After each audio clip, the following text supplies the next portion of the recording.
They call it the Little Apple in the middle of America. It is Manhattan, Kansas, and you're looking at Bill Snyder Family Stadium, home to the Kansas State Wildcats, and tonight they'll play host to the Texas A&M Aggies. Big 12 football exclusively on Fox College Sports. A look at the Big 12 standings. We'll start with the North Division, and Kansas State a record of 1-1 with their win over Iowa State, a loss to Texas Tech, and they're 500 overall.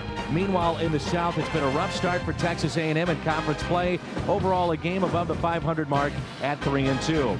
As always, alongside Yogi Roth, I'm Dan McLaughlin, and welcome to Big 12 football on Fox College Sports. And Yogi, here we are about the halfway point of the season, and really a test for both these teams to see just how good you are midway through. Yeah, this evening's game is crucial for both programs. Neither one of them want to lose another game in conference play, and right now on offense, both of them need to move the ball to have that success. Texas A&M, great quarterback, Gerard Johnson. Gerard Johnson, you look at this guy, he has not thrown an interception thus far this season. He has the size, he has the ability to not just make plays with his arm, but also with his legs. The staff absolutely loves this player, and he has flourished thus far in his career at Texas A&M. And as you mentioned, he's very good on the ground, one of the quicker quarterbacks that you'll see, but he also has that quick trigger as well. So the question is for Kansas State, how do you stop him? Well, you got to go right to that defensive end, 95 right there. Jeffrey Fitzgerald last week against Texas Tech, an interception to the house for a touchdown. The transfer from Virginia, he is a bona fide NFL prospect and will wreak havoc all evening long if they let him. Well, Bill Snyder's talked about really trying to have a very good running game, and he's got a very good running back, and that's Daniel Thomas, a guy that gets a lot of yardage, but they love to keep the ball on the ground, so they extend their possessions. Yeah, 34-plus minutes a game they have the ball, and they do it through this guy, Daniel Thomas. Every element of their offense goes through this running back. So there's a look at big number 8. You'll see him carry the ball all night long for Kansas State. Now the guy we're going to talk about next, I love him. I mean, this guy is a player, and he's a playmaker on defense. A big-time player, Von Miller, a former hurdler in high school. He leads the NCAA in sacks with 9. He gets after the quarterback. He is agile, he is fast, he is athletic, and he may be acrobatic when he goes up against slower, bigger offensive tackles. Can't wait to watch him. Von Miller, he'll be on display tonight. It's the Aggies of Texas A&M, the Wildcats of Kansas State. A sea of purple here in Manhattan. Aggies, Wildcats, next. Welcome back to Bill Snyder Family Stadium, where the Texas A&M Aggies are sure glad the year is not 1971. You see, for most of the 20th century, freshmen were not allowed to play varsity football. Well, in tonight's game, Mike Sherman will be playing about 18 freshmen. Some of this is out of necessity, but some of it is because these guys are just talented players. There are a couple guys you're going to want to keep an eye on. One of those is the running back, number 33, Kristen Michael. And another one of those on defense is the linebacker, number 11, Jonathan Stewart. Now, when I talked to offensive coordinator Nolan Cromwell this week, he said that a lot of youth and experience on the O-line is causing some problems. One of those things is that they're having to run the ball out of the shotgun instead of under center. That's going to be an issue tonight, so keep an eye on that left tackle position that they haven't solidified. The name of the game in tonight's game is going to be simplify. Both of these teams need to simplify in order to let their guys just play. For A&M, it's about that youth and inexperience. For Kansas State, Bill Snyder told me that last week they got exposed because they were trying to do too much. Well, if you have something to say about any of this throughout the game, jump on Twitter and follow me at Sam on FCS. Let us know what you're thinking. We want you to be a part of the broadcast. We'll be back with kickoff right after this on Fox College Sports.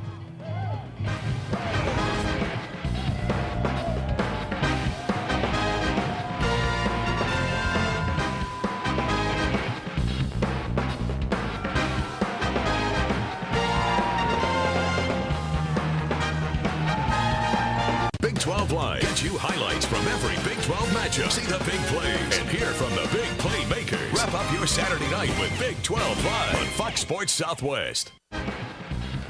Big 12 football on Fox College Sports is brought to you by Philips HD.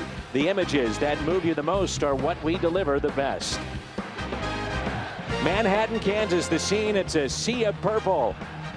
This crowd is fired up, but they have returned home after a rough road test last week against Texas Tech, where the Red Raiders put up 66 on the board. So back home for 4 of their next 5. A&M leads 8-5 in this all-time series, which began back in 1912, and the Wildcats 21-19 against the Big 12 South. Now, Kansas State did win the toss. They declined to receive, so they'll kick it away here at Bill Snyder Family Stadium. There's a look at Mike Sherman, the former head coach and GM of the Green Bay Packers.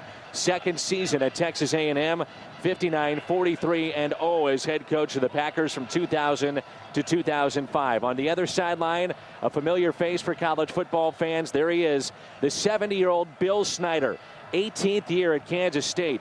139, 71-1 record, and he's 25-19 in October since 1996. And Yogi, of course, we talked about it a couple of weekends ago. One of the great all-time stories in college football, Bill Snyder. Yeah, he is. And got a chance to spend about 30 minutes in his office the other day with Samantha. It was exciting. He was electric. He is the type of guy who is very fired up for the opportunity which exists today. And the kickoff will be fielded at the 6. It's dropped initially and then taken to the outside. Watch out here. One man to beat to the outside. And he'll be brought down at the 21. That's Gray of Texas A&M. It's our Fearless Predictions, and this is presented by Phillips HD. That's right. Number one, you got to compete at the line of scrimmage. Up front for Texas A&M, they are young, and that's been their issue all season. Two, they got to protect the football. They haven't thrown a pick yet, and they want to continue to go down that path. And three, the youth movement. It's their first time on the road. How are they going to react? It's their first flight, their first trip. What are they going to do in this environment? Yeah, they had a neutral game in Dallas, but this is their first true road test. This is the young quarterback, a very good one, rolling to his right. We talked about his feet being a difference in this ball game this evening, and he's only a sophomore out of Katy, Texas. And that's Gerard Johnson, the junior Gerard Johnson. You see second in the Big 12 with what he's done.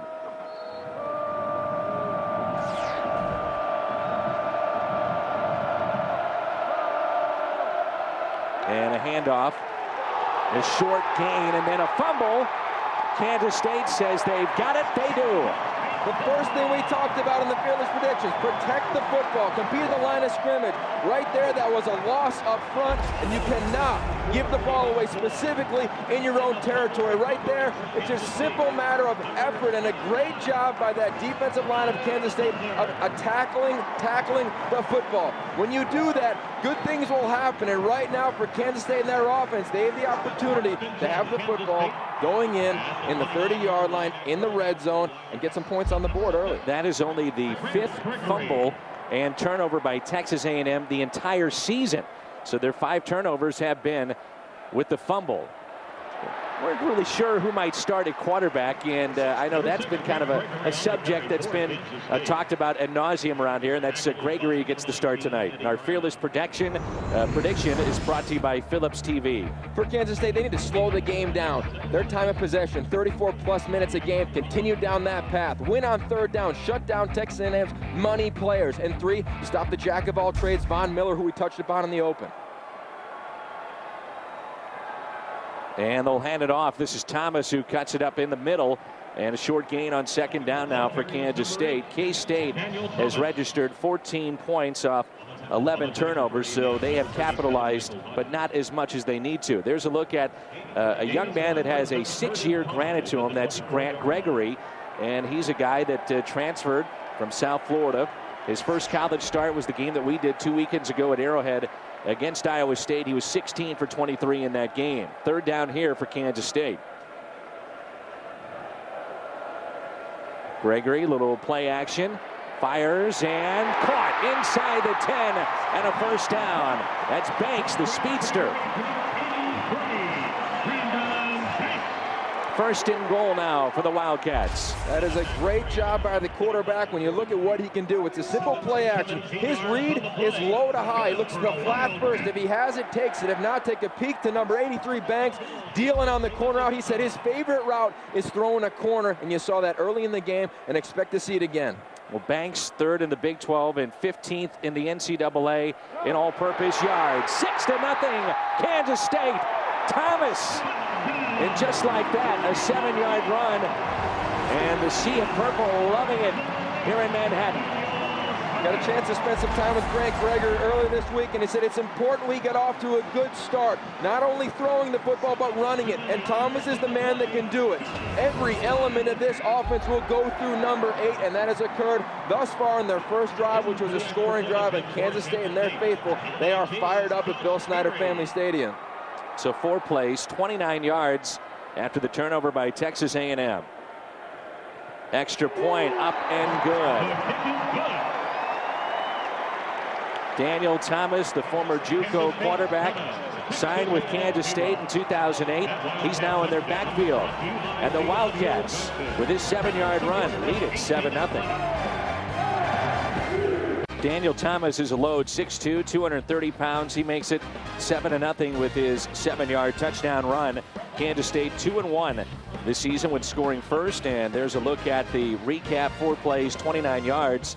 We talked about it, Yogi. This is a young team on the other sideline for Texas A&M.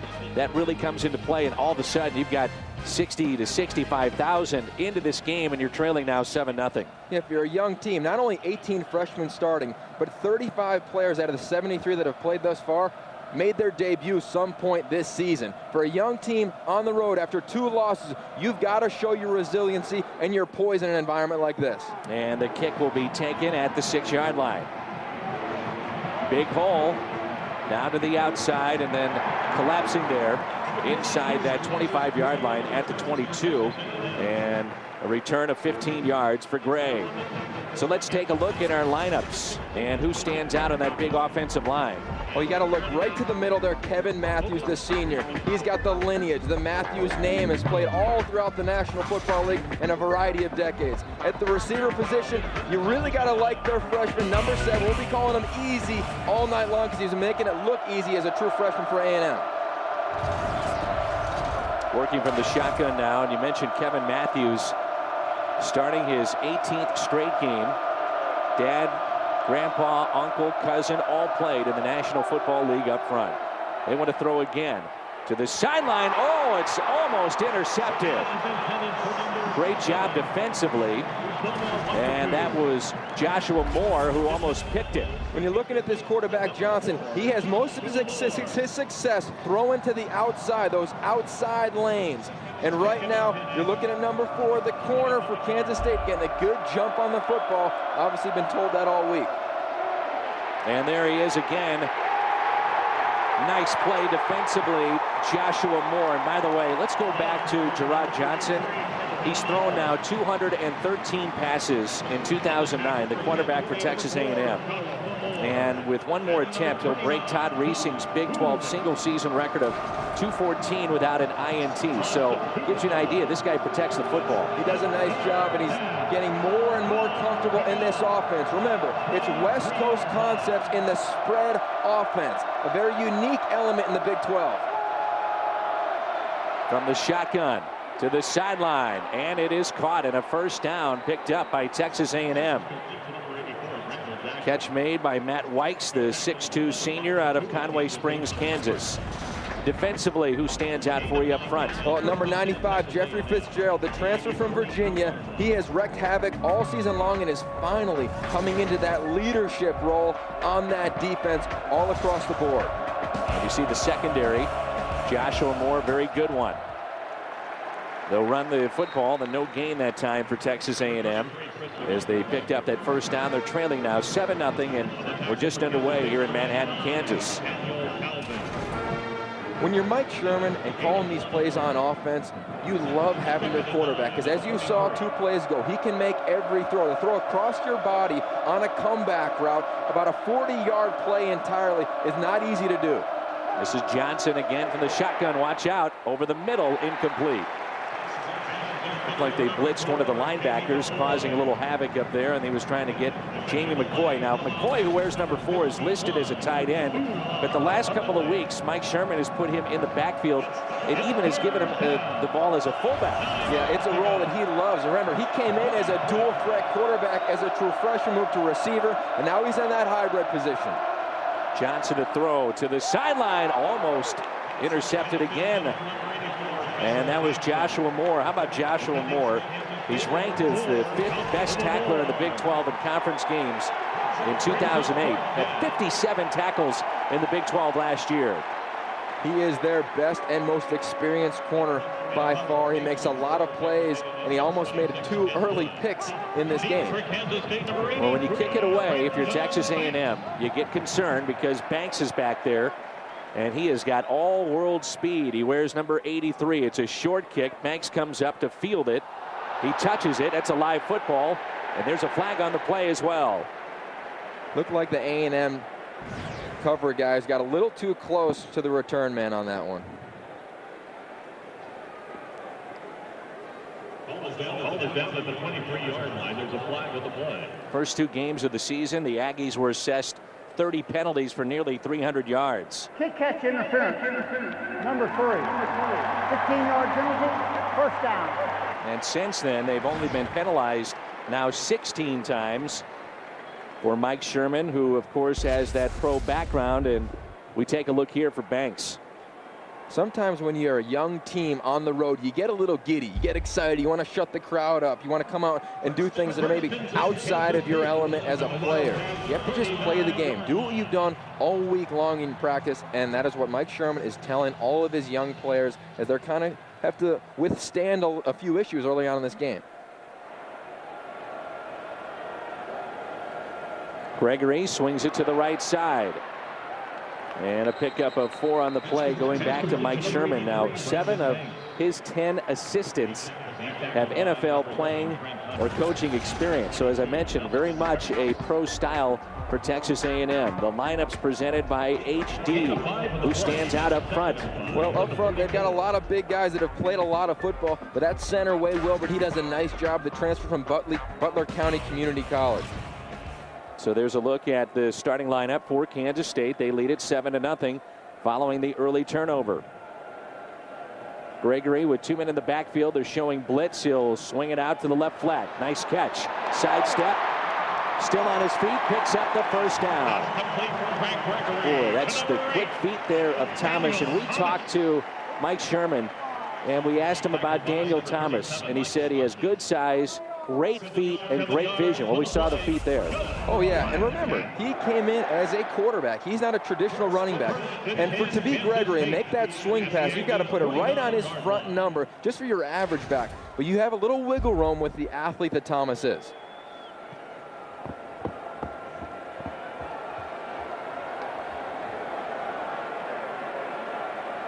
First and 10 for the Wildcats. With their tight end in motion, play action. Gregory rolling right, wide open. Hits the man. Watch out, Banks. First down inside the 35. He was quick, isn't he? Oh, he is. He does a great job. He makes plays with his hands, with his feet. He calls himself electrifying. Got to cover him a few weeks ago. He had an excellent game against Iowa State. He runs sub 4.3. Junior college kid from Bakersfield. He said, I don't listen to any critics. I go out and play, and I'm going to ball all season long and prove that I'm one of the more electric players in the country in the Big 12 Conference. Yeah, he's Big 12 and All-American candidate this year. He's also part of that Bolitnikoff watch list. So that gives you an idea of where he ranks among some of the best in the game. A pickup of 4 on the play. Let's take a look at the Aggies defensively. They're on the verge of all of a sudden really falling behind here early on. It's already 7-0, just over 9 minutes to go, and that's a look at their defensive line. Hodges, very good linebacker. You see him then there on the outside, wears number 37, and a look at their secondary. As we talked about, it is a very, very young group on both sides of the football. Yeah, their safety, Jordan Pugh, didn't play last week due to a concussion. He said, yeah, I'm so hungry to go play a little bit more football and lead this secondary. One man in the backfield, that's Thomas. This is Gregory from the shotgun. He'll keep it himself with the play action. Not much of a pickup there on second down. So big third down here. And third down is where Texas A&M has done well this season and where Kansas State has struggled. In third down conversions, Kansas State is 11th in this conference, only converting 35% of their third downs. Remember, their offense is revolving around the running game and eating up the clock. And they make big plays in the passing game. They don't have much of an intermediary game right there, 7 to 10-yard plays. Third down and 6 on the 27. Kansas State trying to pick up their 110th first down of the season. Gregory looking for somebody. He'll go end zone and pass interference. Banks was tied up with the defender. That'll be pass interference. And I believe that'll be Jordan Pugh, who just returned. As you talked about, Yogi, that is who wears number 25, Jordan Pugh. He's back in that lineup. Defense number 25. 15-yard penalty, first down. And Yogi, this is a great challenge for him because it ended that streak of 29 consecutive starts. Pugh, the senior out of Plano, Texas, he's second among active players with 151 career tackles. Banks and Pugh, that matchup should be fun to watch. Yeah, it should be fun. When you look at Pugh, he calls himself the most accountable player in that defense. He knows what his responsibility is with all the young people they're playing and how they need to stop their opponent from scoring points, kind of stop the bleeding. Last week, he said his hunger, he feels it again. He needs to get on the field, and he was a little too aggressive on that play. Kansas State has scored on 15 of 21 trips inside the red zone. And, of course, when you talk about the Wildcat, well, Kansas State knows a thing or two about the Wildcat. Yeah, they do. The entire offense is going to go through number 8. They're going to ride him until they lose or until they win. And right now, he is falling forward. He's making athletic plays, and he's coming off a little bit of a knee injury last week. He caught a pass, a 52-yard gain at Texas Tech in the third quarter, came out, but he looks pretty fresh and sharp thus far early in the game. This is Daniel Thomas, his numbers on the season. Ball on the 8-yard line. 2nd and 6. Thomas gets the call again. And a good job of the defense to string the play out, and a 3rd down. You're going to see Joe Kynes, the D coordinator at Texas A&M, pressure all day, knowing they need to stop the run. If they stop the run and force Kansas State to throw the football, he believes that is their greatest chance to win this football game. 3rd and 4 with the ball on the 6. Grinding it out. You see the time of possession for Kansas State, and much of that due to the fact that they've talked about lapses with their defense, and you don't have to worry about defense if you're on offense. So 3rd and 4 right here.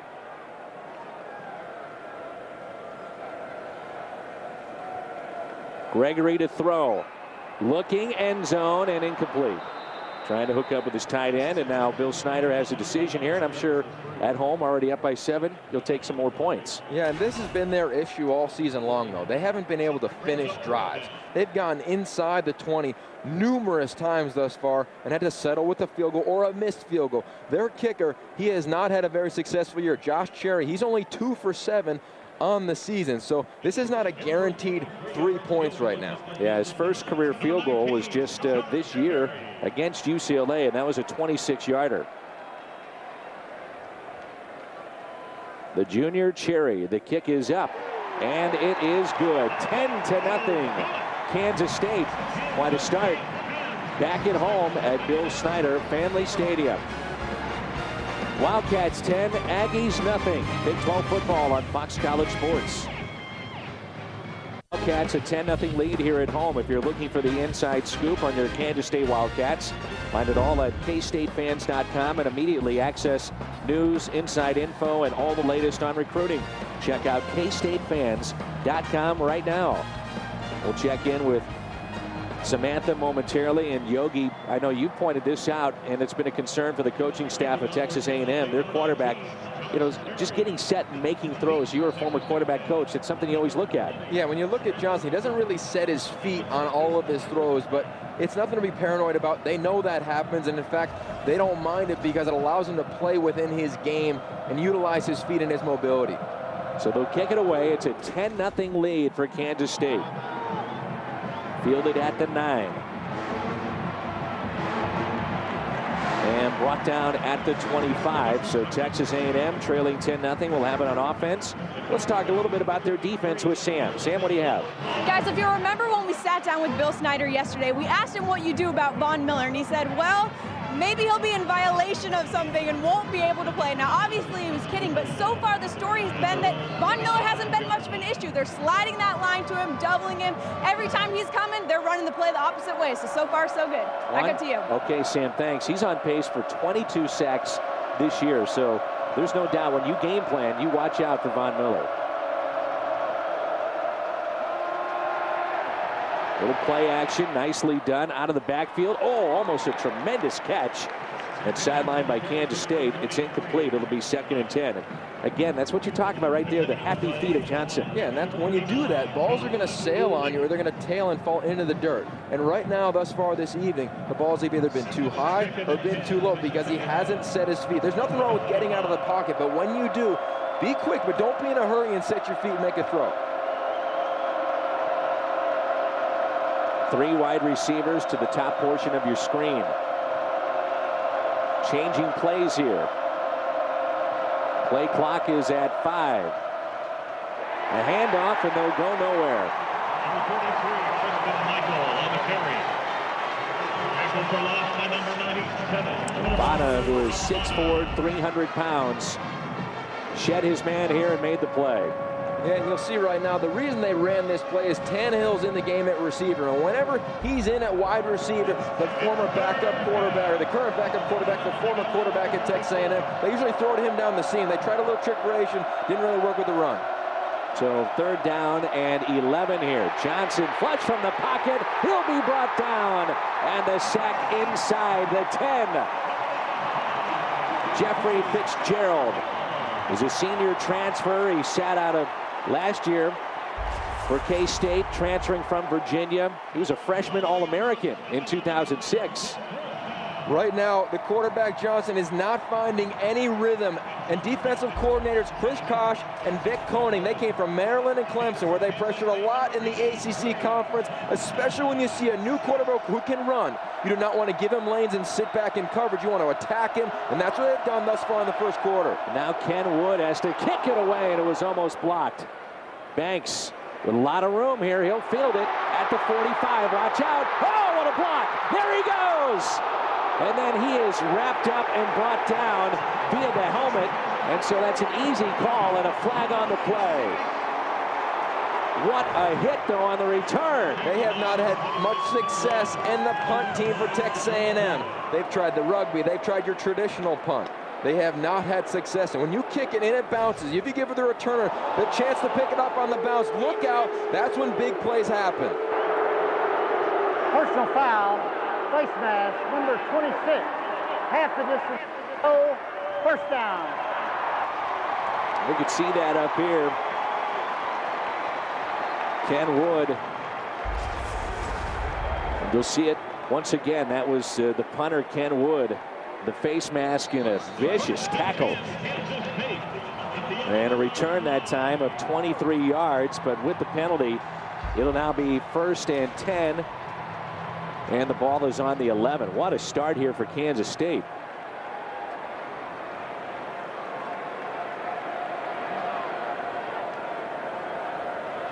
The Wildcat again. Thomas faking the throw, dragging the tacklers to the 5-yard line. The great thing about the Wildcat is that you can expand on it every week. You want to start with 1 or 2 things and do really good at it. But then you find the athlete who feels comfortable in Thomas. Hey, let's try one of these. Let's fake the pass and see what we can do and find a seam and let this guy go to work. Right now, if you're Texas A&M on defense, you need to stop number 8 every single down and force them to beat you throwing the football, whether it's by pressure or just different schemes up front. Find a way. Thomas again. Lunging forward, short of the 1st down. They have to get to the 1-yard line for the 1st down, and of course, the end zone for the 6. Well, let's not forget about this offense. They're always checking to the sideline. They have the ability to audible. What does that mean? Samantha touched on it earlier. They have the ability to go away from that big defensive end and run away from him, away from pressures, set their offensive line to him. They can make those adjustments from what they're seeing up in the booth. And thus far, doing a great job by Nolan Cromwell, or excuse me, by Dana Demel thus far with that staff. And the ball is on the 3-yard line, 2 yards shy of a 1st down. Little option play, yes, 6. 2nd touchdown for Thomas. 16-0, Kansas State. Whenever you see the option, I'm sure everybody's sitting at home saying, someone has the quarterback and somebody has the pitch man. That's how you teach stopping the option. But right there, the outside defender, the corner, he went with the receiver and he did not protect the outside lane, and it was a walk for number 8, Daniel Thomas. A good job by the defensive end tackling the quarterback. Nobody had the pitch man. All season, first quarter points totaled 26 this year for Kansas State. Already with 3:31 to go, they have put up 17 here at home in Manhattan. Rolling tonight early on against Texas A&M. Wildcats 17, Aggies nothing. Big 12 football on Fox College Sports. 17-0, Kansas State leads Texas A&M, 3:34 to go. First quarter of play. Well, you've seen her talking with fans around the stadium. Now chat with Sam anytime, right now on Twitter with the username SamOnFCS. Sam will be tweeting all season long, letting us know what she's working on and discussing the latest in the college football ranks. So just log on to twitter.com and follow Sam right now. When you look at this A&M team, this is a crucial moment. They have not been in this situation. Yeah, they got blown out by Arkansas 48-19, but it was 14-10 in the second quarter. They were going in on the 10-yard line before it got out of hand. With a deep kick, fielded in the end zone, and they'll take a knee. They'll have it 1st and 10. The ball on the 20. Now, Yogi take me inside the other sideline. And that huddle right now with the offensive unit, and Mike Sherman is trying to put together something positive. What needs to happen? They need to have one good play and then another good play and just do things right. So much when you have a young team and young personnel, when games can kind of get out of whack and you try to do your own thing. I need to make an acrobatic play, a better block. Just do what you've done in spring practice, in training camp, and thus far this season. And we'll be okay, guys. There's a lot of football left. It is a pro-style offense, and Johnson will throw on 1st down. That's exactly how you get back into it. Throw slants, throw hitches, basic fundamental football. That's easy, but his last name is Wachiku, and it's spelled Nwachukwu. Have fun with that. He is a freshman they are very excited about as they get this tempo going on offense.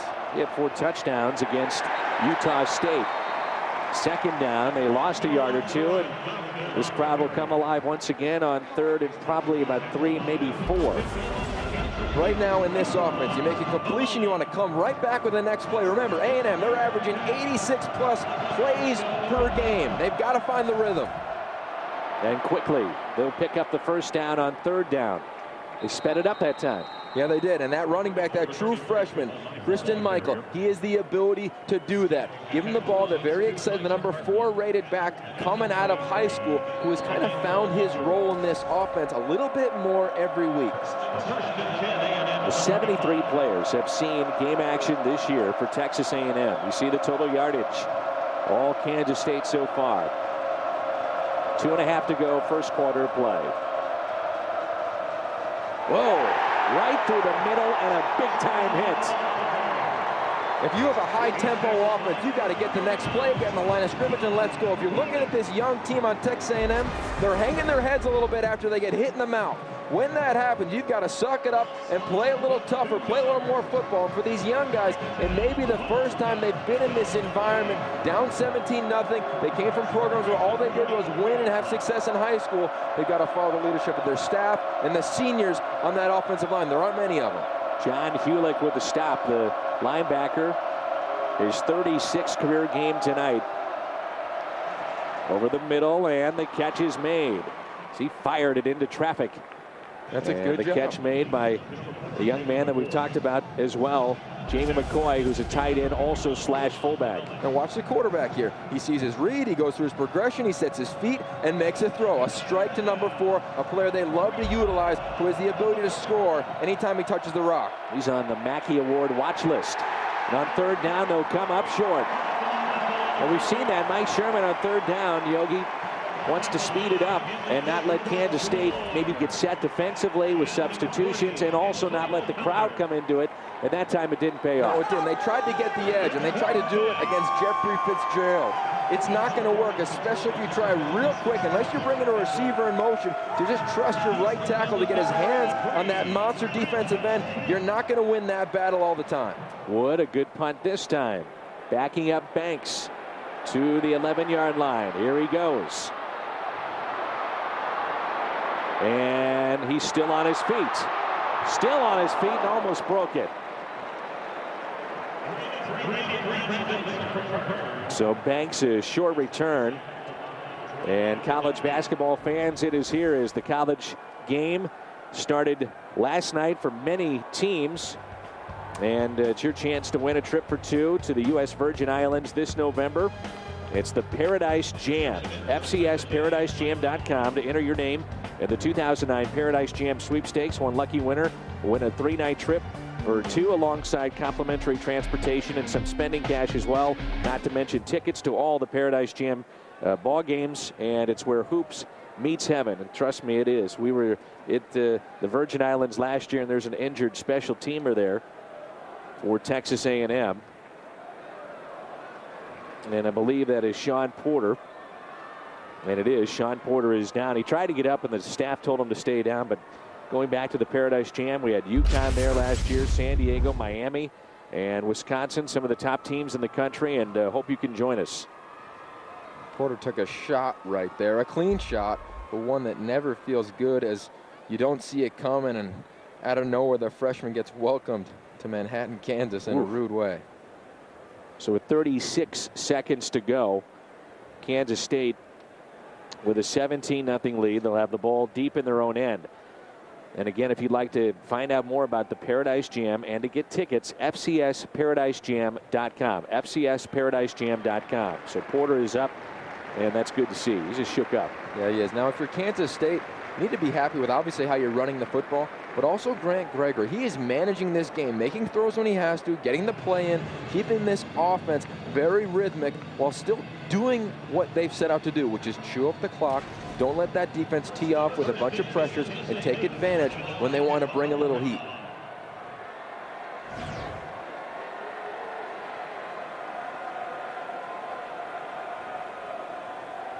And they'll hand it off to Thomas, who's spinning. Those are unique plays right there. As you noticed right there, they pulled one of their offensive linemen. Now Thomas, who isn't a traditional running back, has a big offensive lineman in front of him who he has to follow versus the traditional zone reads where he gets to find his lanes and his holes and either cut back or, boom, hit the hole as fast as he can. And the first quarter will come to a close, and it can't happen fast enough if you're Texas A&M. Getting thumped on the road thus far. Kansas State set the tone, forcing a turnover and putting it in. Right after that, 4 plays later for the first touchdown of the game. Then they had the field goal. The big return by Banks set up another score. It's added up to 17-0. The Wildcats over the Aggies. You're watching Big 12 football. Start of the second quarter presented by Phillips. 17-0 Kansas State leading Texas A&M. The Big 12 Conference on Fox College Sports. Yogi Roth alongside. I'm Dan McLaughlin. Samantha Steele down on the sidelines. This is 2nd and 8. Gregory keeps it himself and brings it out to the 20. And Sam, we saw an injured Aggie on a special teams play. What's the status of that Aggie? Yeah, you saw Sean Porter go down out there, guys. And at first they're telling me that it's his right hip. He's up moving around now. I think more than anything else, he just got his bell rung. And he did take quite a hit. There's no question about that. It's 3rd down and 2 now. The thing that stands out to me, Yogi, is that Kansas State gave up over 700 yards last week to Texas Tech. And in that first quarter play, 26. It's a credit to the staff of saying, let's move on, forget about it, and go to the next game. And in fact, they didn't have the greatest week of practice. Timeout, Kansas State. So K-State takes a First time out timeout. of the half. They didn't have the greatest week of practice. In fact, yesterday, they practiced on Friday. Traditionally, they never do that. They had pads on. They went through an hour workout just to get a little more crisp. 17-0 and a big 3rd down upcoming when we come back. As you can see, a real big crowd here in Manhattan, Kansas. Kansas State a 17-0 lead. How well do you know college football? Play Fox College Pick'em and challenge fans of your favorite school or invite your friends. Play with or without the spread in all top 25 matchups. Go to foxsports.com/fantasy and play today.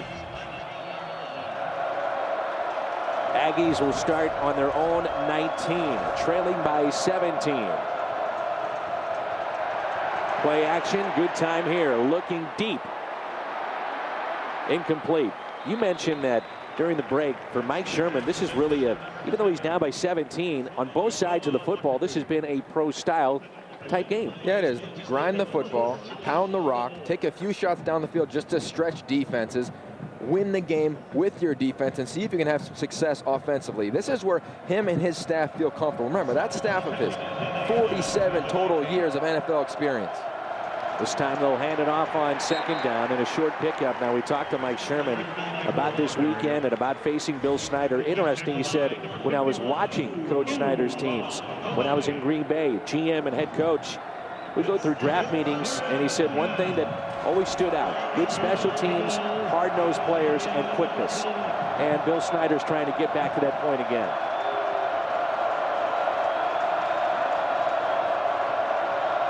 Work from the shotgun here on third down. Nearly picked off. And that's the second time that it's been in and out of the hands of Joshua Moore, the defensive back. Johnson is not having a good night, obviously, but he hasn't gone to his #1 target on third down, which is Tannehill. He's been in the slot. He's played a little bit on first down thus far this evening, but hasn't gotten him involved. And when you look at what he's doing from a quarterback perspective, he is looking at one receiver and not coming off of him. And right now he's giving a tip to those defenders of Kansas State. So Johnson now 3 of 9. Banks backing up. Good kick here. Fair catch called for.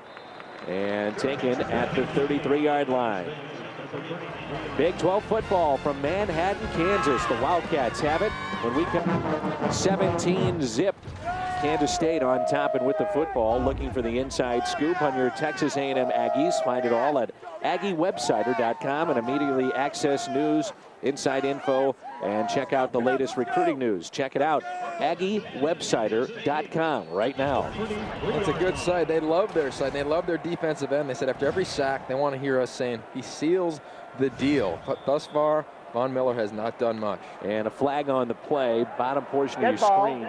False start offense. False start 81. on the wide receiver. Penalty, first down. You played wide receiver. That can't happen. No, a wide receiver, you should never even care what the cadence is. You are always looking inside at the football, going on the ball. It's just a lapse in mental judgment, and it's one of those mental mistakes that teams like Kansas State can have, but that's the growing pains of the discipline they're having to learn under Bill Snyder in his return. Unfortunately, that was a senior that made that play, Snipes, and he's been lifted from the ball game and now standing on the sideline. So it drops him back to first down and 15. Gregory looking, has a man, the big tight end, caught inside the 30.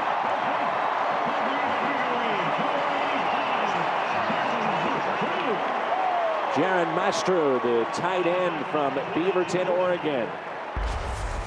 A real nice job by this quarterback. You see Von Miller squeezing down on that run fake. That's what happens when you have success running the football. He gets his hat on the quarterback, but still a big-time play. They've been setting it up all evening on the rollouts. They haven't covered the tight end on the backside, and that's what happened. A great job by the quarterback of keeping his eyes downfield. That's the one thing we came away from the Iowa State game with is he does a nice job of looking downfield and an excellent job there. And the tight end now the 10th player in K-State history with 100 receptions. Gregory still on his feet. Short of the first down and tackled at the 19. Gregory is one of those kids you love to talk to. He understands the game. Why? Well, his dad's a coach. His dad was at South Florida. His dad is now in Alabama, coaching at one of the schools down there in Northern Alabama. He does a nice job, and he understands the game and how you need to manage it and take your shots and take your chances and get down and find your gaps and find your holes and find your rhythm as a signal caller, and it's allowed him to have success thus far. You see Gregory this season tonight, he is 6 for 8. That pitch and catch to the tight end went for 45 yards, and he's thrown for 97 yards so far. Play clock at 1, And did they get it off? I guess they did. Gregory calls his own number and picks up a first down for the Wildcats. Boy, that was awfully close to being at 0 on the play clock. Gregory said he wants to be a coach just like his dad, and you've got to make, decisions sometimes when the clock is winding down as a coach and also as a player, and he did it right there. A nice job. An interesting fact about them, I said, tell me something nobody knows about yourself. He said, well, I can name every stadium and its capacity in the entire country, and I tested him. He did a nice job. So it's 1st and 10 with the ball on the 14.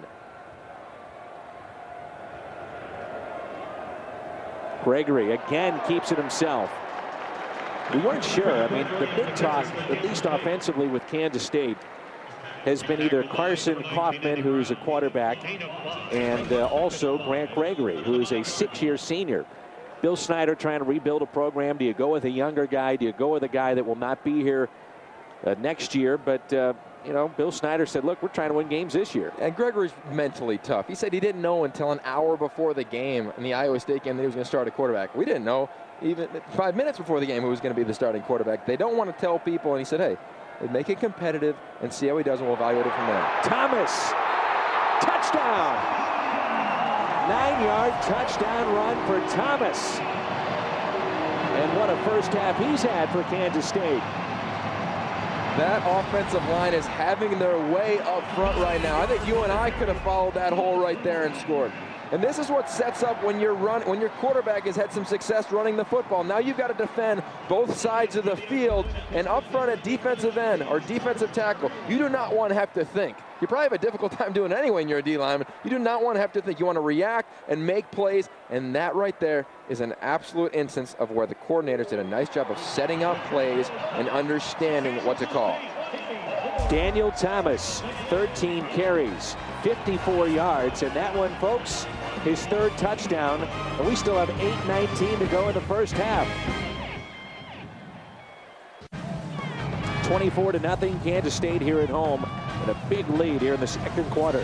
If you call yourself a college sports fan, then you've got to get FCS with over 900 live NCAA events year-round and the exclusive club sports coverage. FCS, the place where college never ends.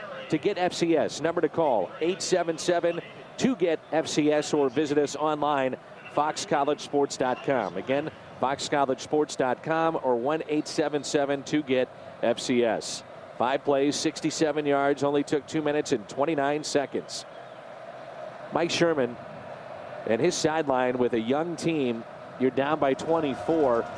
It's one thing to lose, but you got to go down fighting, and you got to make sure that that is made, the impression is made on those young kids over there.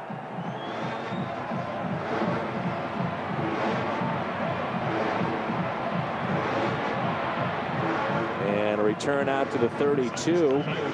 And let's check in with Samantha downstairs. Guys, everyone on Twitter was wondering who that number 53 was on the defensive line. That is not Derek Dumas, the linebacker. He didn't switch over to DN. That's Matt Moss. The numbers were coming off of his jersey. His jersey was torn, so he switched to 53.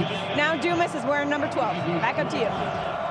So 24-0, Kansas State, with just over 8 minutes to go. To the sideline, and the catch made. And they'll pick up their 3rd first down of the first half. That's it. 3 first downs. Passing yards before that play at 36. And let's just see if they can't get Gerard Johnson going here in some way, somehow. And the way you do it is via the quick game. Hitches, slants, quick outs. Get him some confidence, some quick completions where he can set his feet and throw in a rhythm. It's the biggest thing right now for this young signal caller. Showing blitz. They'll pick it up. Johnson, little shovel pass. And right there, that's not a dangerous play either. Still on his feet and inside the 40. You can see him looking to the sideline, gain a little confidence. This is a very young team. Cyrus Gray. Where's number 32 for the Aggies? Cyrus Gray, only a sophomore, and he's out of DeSoto, Texas. He started 5 games, all 5 games this season, coming into play tonight. Him and Von Miller, high school teammates, trying to pick each other up tonight. Johnson to the sideline, tipped and incomplete. Defending in the play for Kansas State, number 2. Tyson Hartman. You see Jackson, the intended receiver. Tyson Hartman, backup quarterback who became the starting safety in 2008. Yep, started the last 8 games. He grew up in Kansas. He loves being there. He said he's a film junkie. I love watching ball and trying to pick up on little tendencies. To the sideline, deflected, and who else? Well, what a good player he is. He broke on that so quickly, Joshua Moore. When you're not having success as a quarterback on downfield throws and only on the short, quick game, the DBs, they know it, they feel it, they sense it, they hear from their coaches as well. They're going to squat and sit on routes and jump things as fast as they possibly can and almost dare you to beat them deep.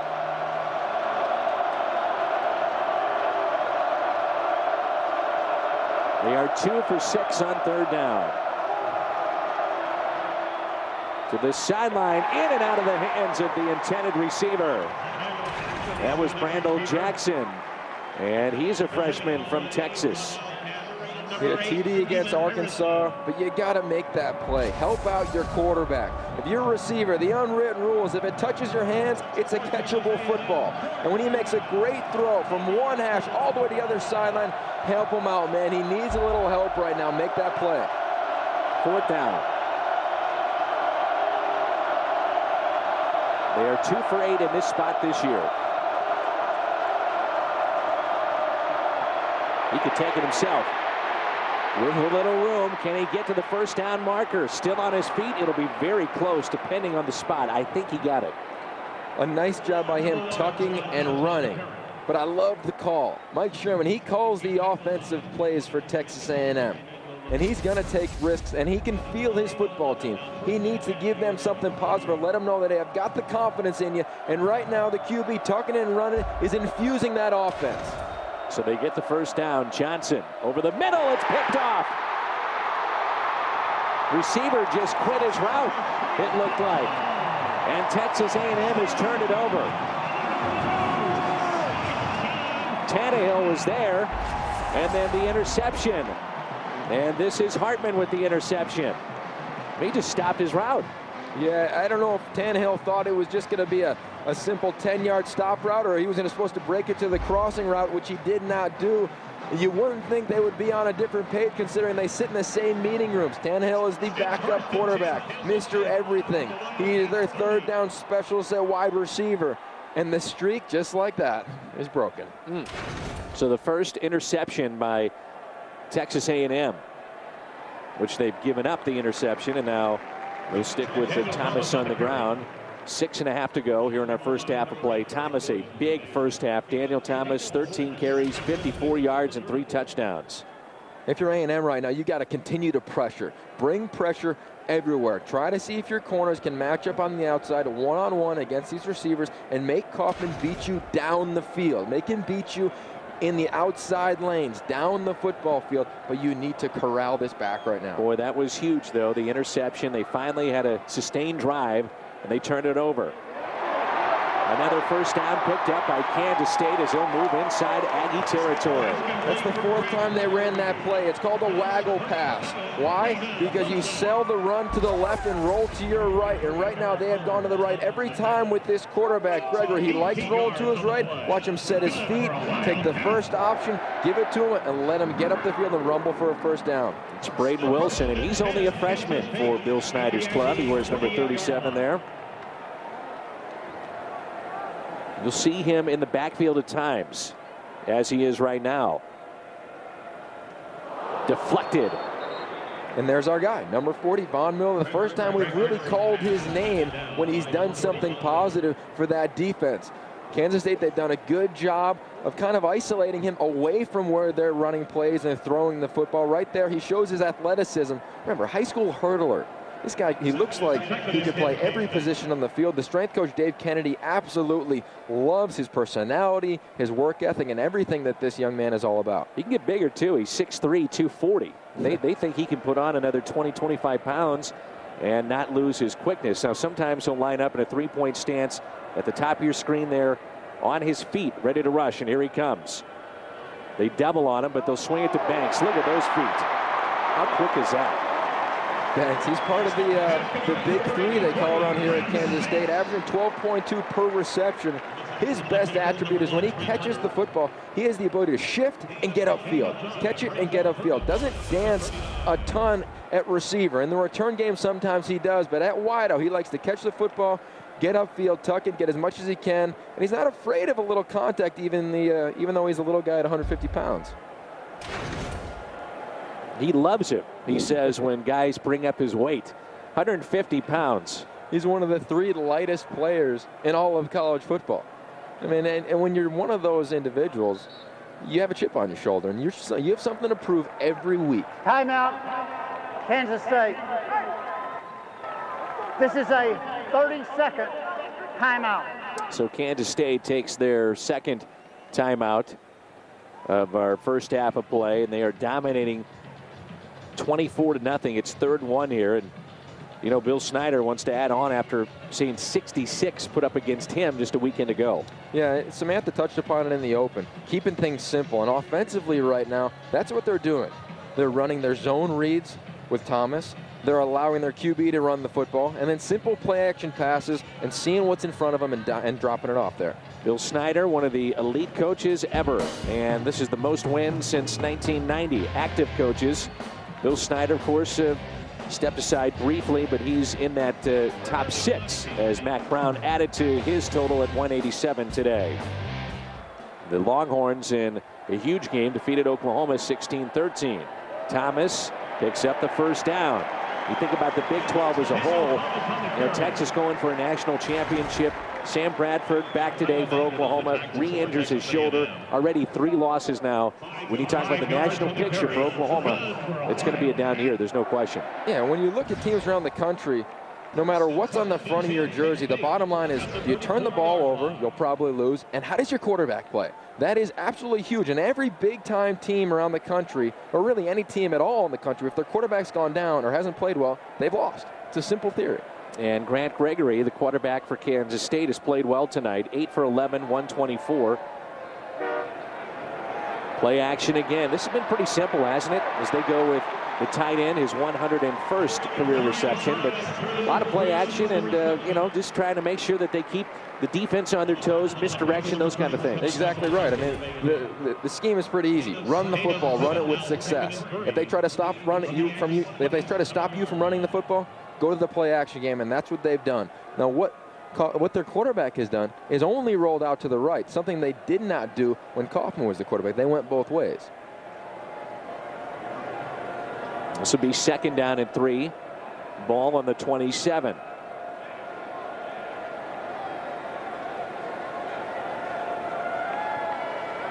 Thomas lowers his shoulder and short of the first down marker. Now, we anticipated that Kansas State coming back home, they've got 4 of their next 5, including tonight at home. This would be a tough test for Texas A&M. We did not anticipate this, where there is a chance they could be down by 31 points before the half is through. Not at all, and I don't think either staff anticipated that. I don't know if they really knew what would happen with their teams, whether you're A&M or Kansas State. How are we both going to respond to tough losses? And right now, with field position and being able to run the football and really own the line of scrimmage, Kansas State is proving they are a physical team, and much more physical right now than A&M. And it's 3rd down and 3.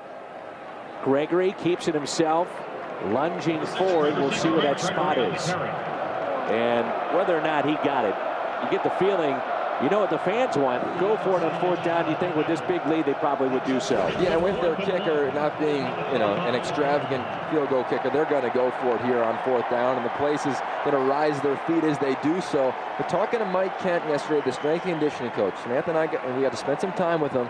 He said up front, we take a lot of pride in pounding the rock and getting off the football and getting our hands on people and driving them back. And just, if you focus on the line of scrimmage right now, it is being owned by Kansas State. Botched the snap, lunging forward, and still Grant Gregory picks up the first down for the Wildcats with under 2.5 to go in our first half of play.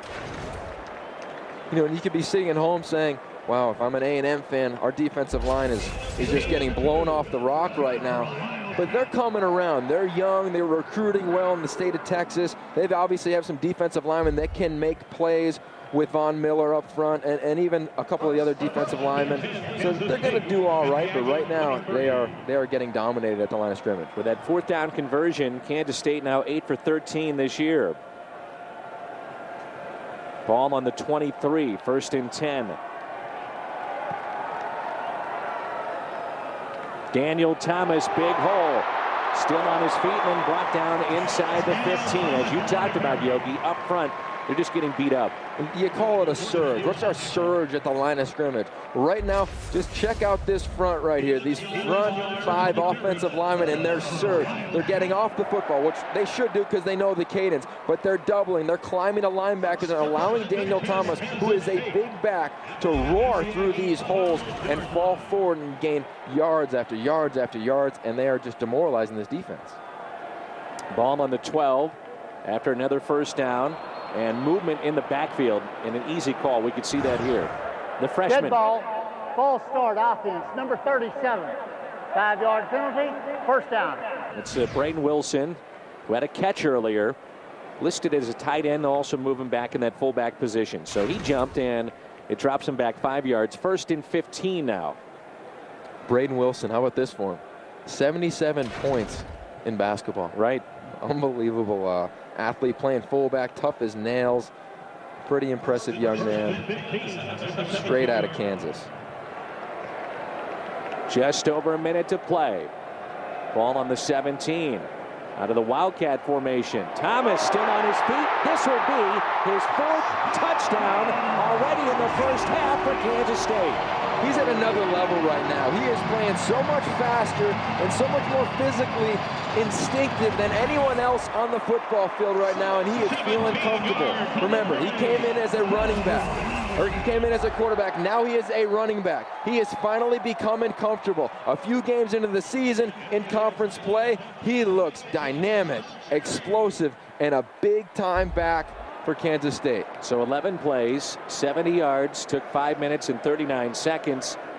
Thomas with 3 100-yard rushing games this season. Well, he already has 91 yards tonight. And we still have 1:02 to play in our 1st half, and they have made it 31-0 here at Bill Snyder Family Stadium. And this is what it used to look like back in the day when Coach Snyder was here. Just route after route after route, skilled position players in the backfield, whether it was Michael Bishop or Daniel Thomas, a force in the backfield, and that's what they have tonight. But this is kind of fun for that other side now. How are we going to respond, man? How are we going to handle being down 31-0, 1 minute and 2 seconds left in the 1st half? Are we going to hang our heads? Are we going to come out and compete and try to just get in somewhat of a rhythm offensively and get small victories after small victories after small victories? That's their 8th scoring drive of 10 or more plays here in 2009. Mike Sherman is down 31-0.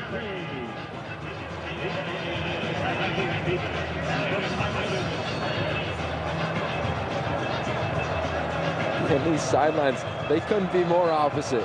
They're going nuts on Kansas State, and they are sitting down on the other side of A&M with their heads hung.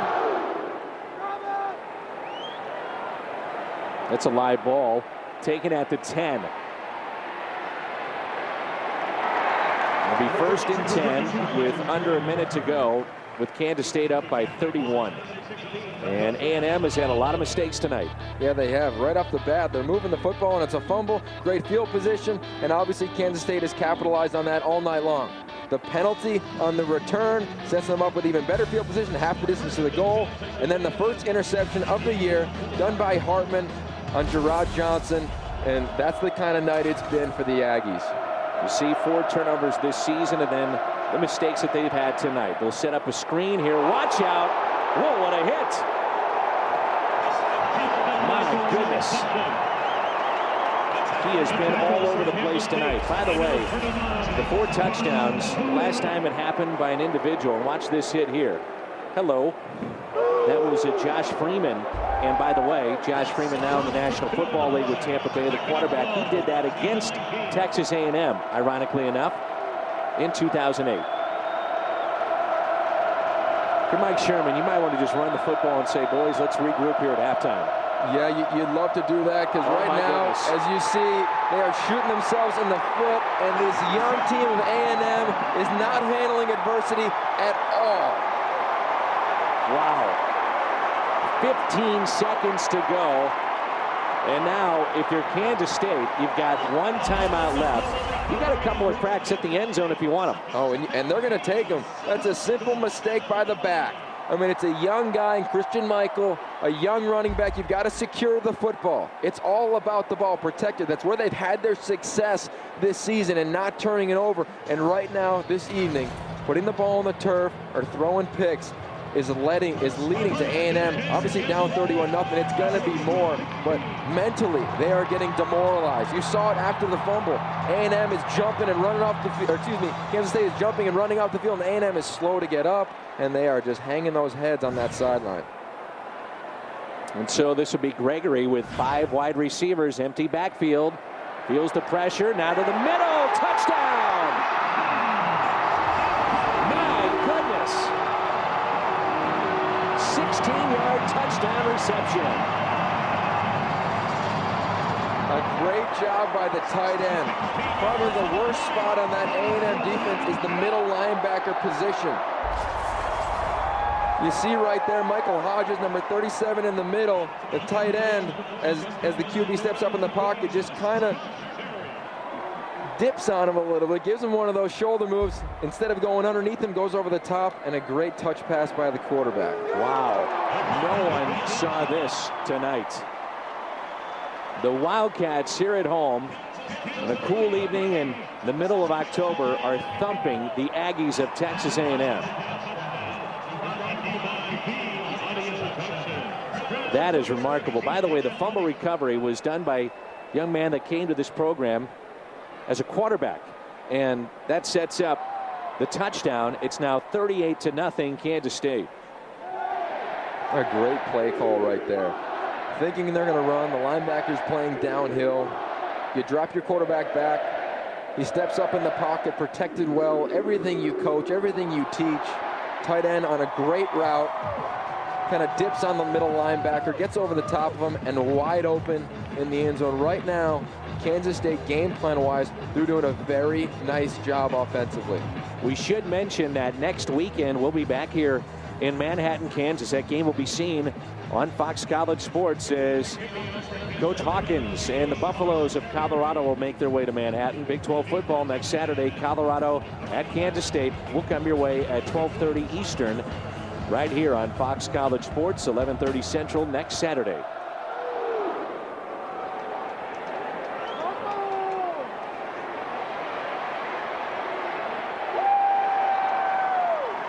That's a great example of a young team facing adversity when they should be hitting the hole and getting up the field and trying to make something happen, running side to side instead of north and south. And right now, A&M can't get in that warm locker any faster. And chilly nights here in Manhattan, Kansas, but these fans and the Wildcats, they could care less. They have put 38 up on the board here in the first half of play.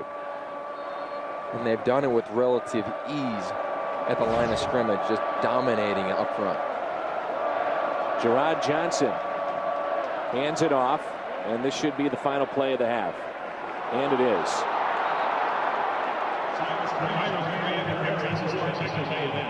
And Texas A&M will go into the locker room trailing by 38. Into the first half.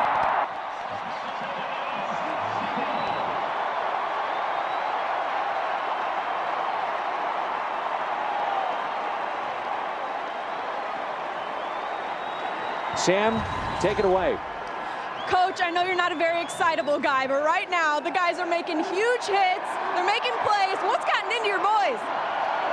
Well, we're just playing a little bit better. We're making fewer mistakes than what we've made in the past. We've been fortunate in a lot of situations here that, A&M just had some difficulty with some of the things they normally do pretty well. But we've got a lot of time left here. I saw them score a lot of points last week against Oklahoma State. So, this is by no stretch of the imagination over. All right, good luck, Coach. Thank you, Derek. All right, Sam, good job. Sam was almost taken into the locker room by Bill Snyder. I mean, all the way up the ramp. Good work, Sam. It's since 1990, Kansas State 135-5. Call them on Fox College Sports. We're at Kansas State, Manhattan, 38-0. The Wildcats shocking Texas A&M. We thought that Kansas State back home, regrouping after Texas Tech, would be a tough game for A&M. We did not anticipate a 38-0 lead at the half.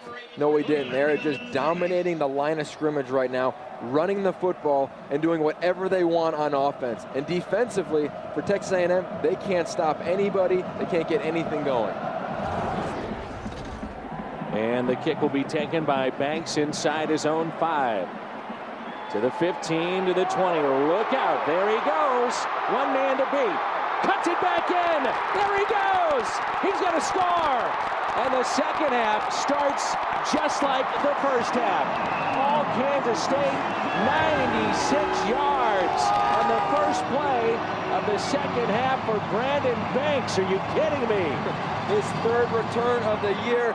Mr. Electricity tonight, all thus far this season, and right there on that return. And A&M, this drive defensively on the kickoff, you were supposed to make a statement and say, we're still going to play another 30 minutes of football, and that did not happen, if anything's indicative of that first return. He leads the Big 12 in kick return yards. He came in at 588. His return average is 28. That's on the rise. And now his third return for a touchdown here in 09 on a kickoff. I'll tell you what, you've got Kansas State upcoming. Watch out. I mean, the way that this team has played tonight is a different team than we saw 2 weekends ago against Iowa State. Let's look at the first half stats as it's now 45-0. You see it's just absolutely dominated by Kansas State. The biggest stat you want to look at right now is time of possession. Kansas State 19-42. And when you look at the number of plays that Texas A&M has run, which is 30, that's 13 below their average. Remember, they average 86 a game. Tempo offensively is not there as Kansas State is owning time of possession.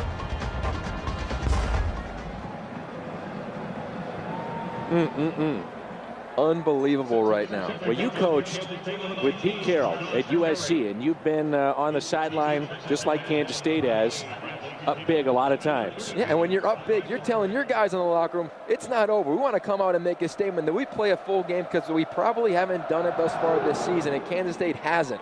They're on the path to probably the most complete game thus far in 09. Going nowhere. Lost yardage. Cyrus Gray on the return, and a short return. And let's go downstairs. Sam, I'm sure it's not a very happy sideline there with Mike Sherman and the Aggies. No, guys, when Coach Sherman came back onto the field after halftime, he had nothing to say. And to be honest, I think I'd be speechless too. When I talked to Coach Kynes this week, he said one of the problems with having so many freshmen is they have really high highs and really low lows. And once they get this low, it is hard to bounce back. But I can tell you right now, these Wildcats are enjoying this high.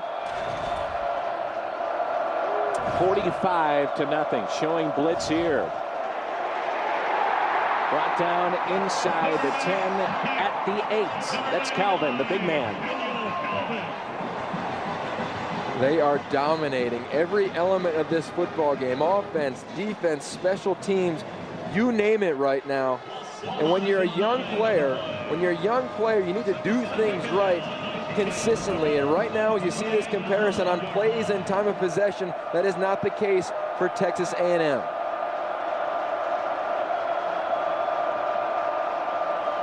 Lost 9 on the play, looking to the sideline, and it's picked off. Picked off. Can they take it in? Knocked out of bounds at the 14-yard line. This young man has had a huge night. Is he something else? Joshua Moore, he's been all over the field. Second interception here in 2009 for Moore. And when it rains, it pours right there. He sets his feet, he throws the football, a great play over the top, and the corner Moore comes up with it on the deflection, and away he goes. It's really interesting when you look at young players. Young players at the Division I level in high school, they probably won every game. They probably played well every time they laced them up. And right now, when you're faced with that for the first time as a freshman or a sophomore, it is uniquely different. You do not know how to respond, and that's what's going on right now at every single position for A&M. Touchdown. 9-yard touchdown run. If you are on the other sideline right now in Texas A&M, this second half could not have started any worse. No, you're exactly right. You see this run right here, and it's as though no one was even anywhere near the running back as he made his way to the end zone. A nice cut right there to find his way for 6.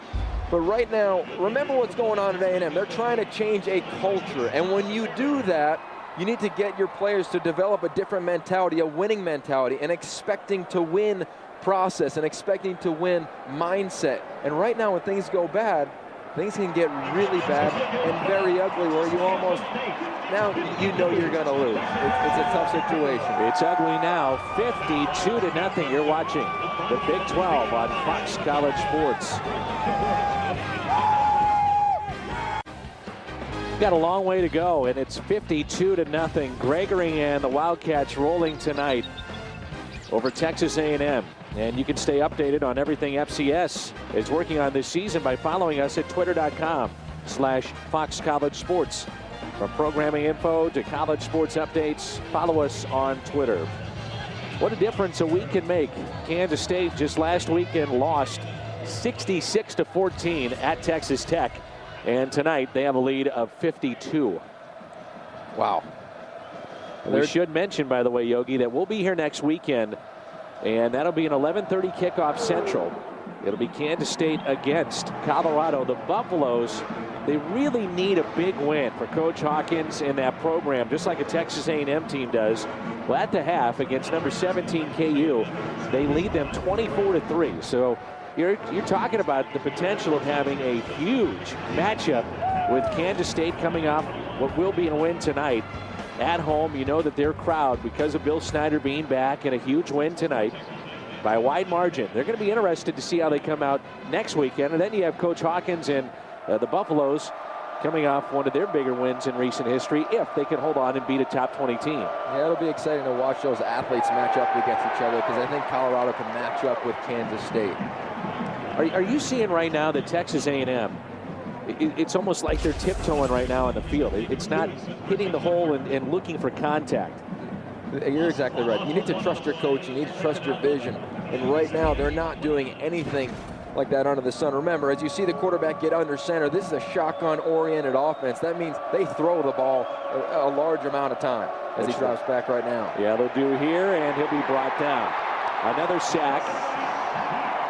It's no secret the offensive line for A&M is not done well tonight or throughout the entire season. But no, if you're an Aggie fan, they're recruiting well. They're recruiting a lot of offensive linemen. Some of their young offensive linemen will develop.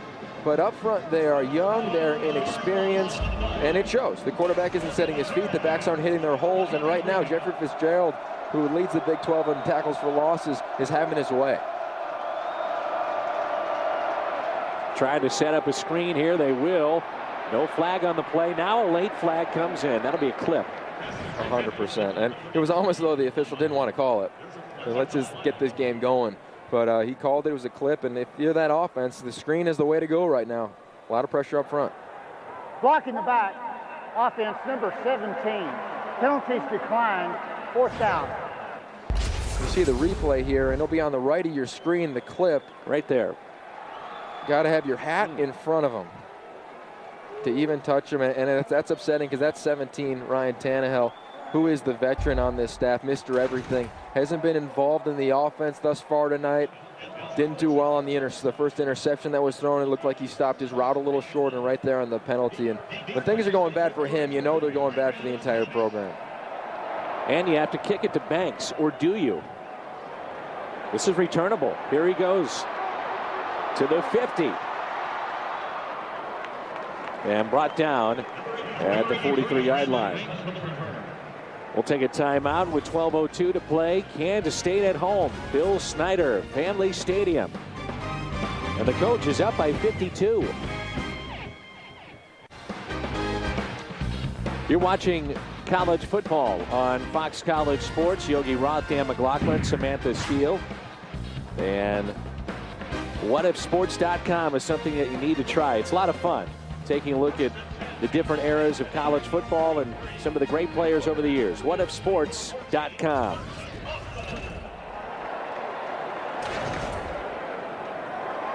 This is Banks again. And the substitutions have began for Kansas State. So let's take a look at Kansas State right off the bat. First play, second half, goodbye. It was about that fast too. Banks took it all the way, 96 yards, and then interception sets up another score. And Kansas State has added to their lead 52-0. All these young players for Texas A&M, as crazy as it does sound, and I know their fans don't want to hear this, but you keep them in and it does turn into a learning experience of some sort. I mean, you got to keep these kids out there, even though they're getting thumped. But this is a chance to learn from it. You see the team leaders. You're exactly right. And Gregory, what an incredible night for him as he's kind of called it a day. He's back on the bench right now having fun with his teammates. Banks a great job, and Thomas just completely dominating this game, following his offensive line up front. But you're right. For a young player on defense, you've got to learn how to strain and how to compete when things are tough. We talked about it a few times already. They've always had success. They've always been the all-state, all-conference player. Right now, they're finding players that are faster, bigger, and stronger than them. And they need to strain and compete and understand what that's like. And I'm sure Coach Sherman, when he gets in the locker room after this game, will say that. Don't forget the taste in your mouth right now. Trail Snipes with his second catch, and that is the backup for tonight, Carson Kaufman. Get an idea there, Yogi, of the arm strength that Kaufman possesses. He's got a big-time arm. Yeah, he does. And he did a nice job of managing the offense early on in the season, but didn't do anything to wow you. And I don't think this staff thought that he would win them a lot of games. He could manage a lot of games. And Gregory has that intangible of the ability to win a few games with his feet, with his arms, and his mindset of being a football guy his entire life. If you're Kansas State, I'm sure their coaching staff, one of the things that they'll tell their defense in particular, Bill Snyder will say, look, let's pitch a shutout. You're exactly That's right. how you stay motivated. And especially the young guys. They'll be hearing from the juniors and seniors and the starters saying, hey, look what we did in the first 2 and a little bit more quarters of action here on the football field. Protect the goose egg. And Kaufman again will hand it off. A little change of direction to the outside. Back inside. Back in the end zone. A 19-yard touchdown run. And he is a good back. I mean, he leads the conference in yards per play and does a really nice job. He considers himself a starting running back, even though Thomas has obviously taken the load. He is their purest running back in terms of understanding how to read defenses and defensive linemen. In fact, he's the one who taught Daniel Thomas a lot about the position. So a good moment for those two teammates. Cheering on for the extra point. 5 plays, 43 yards, and it took 2 minutes and 14 seconds on the drive.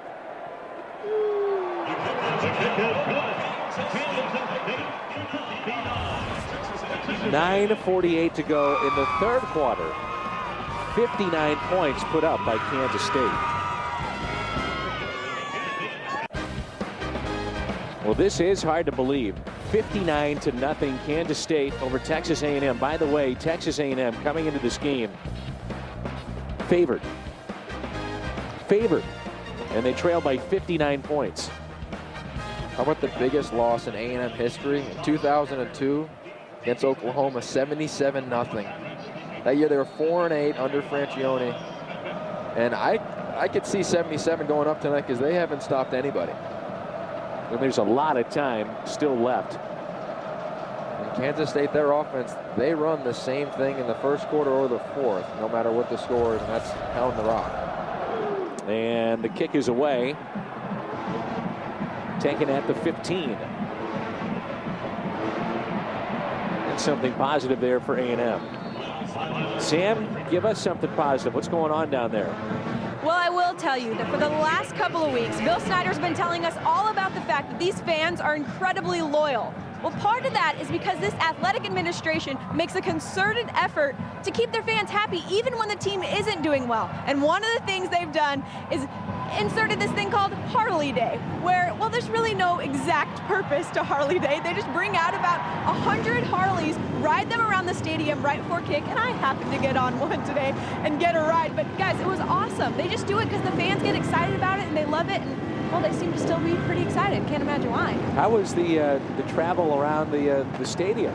Okay, I'm gonna be honest. I was a little nervous because I wasn't sure about the speed. The guy that I was riding with, he was awesome. Kept me happy about the whole thing, but it was great. It was fun. I was pretty excited. They tried to get me to wear a purple bandana, but I wasn't having it. Gotta stay neutral, you know? I understand. We need to start getting Harleys to for our travel instead of just the cars that we get, man. It'd be sweet. Awesome. 9:42 to play and an injured Aggie. By the way, the last time that Kansas State has put up 60 or more points in a game was just a season ago.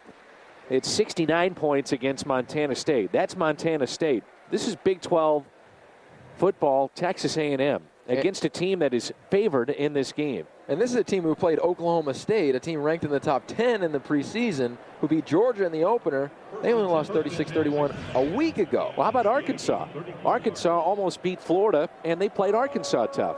When you have a young team, they can't read their press clippings one way or the other. They've got to come and play ball every single Saturday. They'll go deep. They've got a man. This should be 6, and it is. Finally, something positive here for Texas A&M. And it's about time. Wachaku with the touchdown reception. The freshman, he's been a bright spot thus far this season on this offense, making plays with his feet. Obviously, they think he has one of the best chances to becoming a big-time bona fide wide receiver prospect in this program. And this connection, you're going to see it a lot. Quarterback to receiver. These two are going to be in the program for a little while, and they're going to continue to develop their rapport in the slot, on the outside, and obviously under center with Johnson. So one play, 66 yards, and it takes 14 seconds. So Texas A&M gets on the board. Wachaku, the touchdown reception. And he showed the burners here, didn't he? Yeah, and you want to be proud of the freshman. Reason being, he hasn't lost his focus. He's still playing every single snap, and that's why he's had success in all their big games thus far this season. They call him easy because it comes to him real easy, and that touchdown surely did.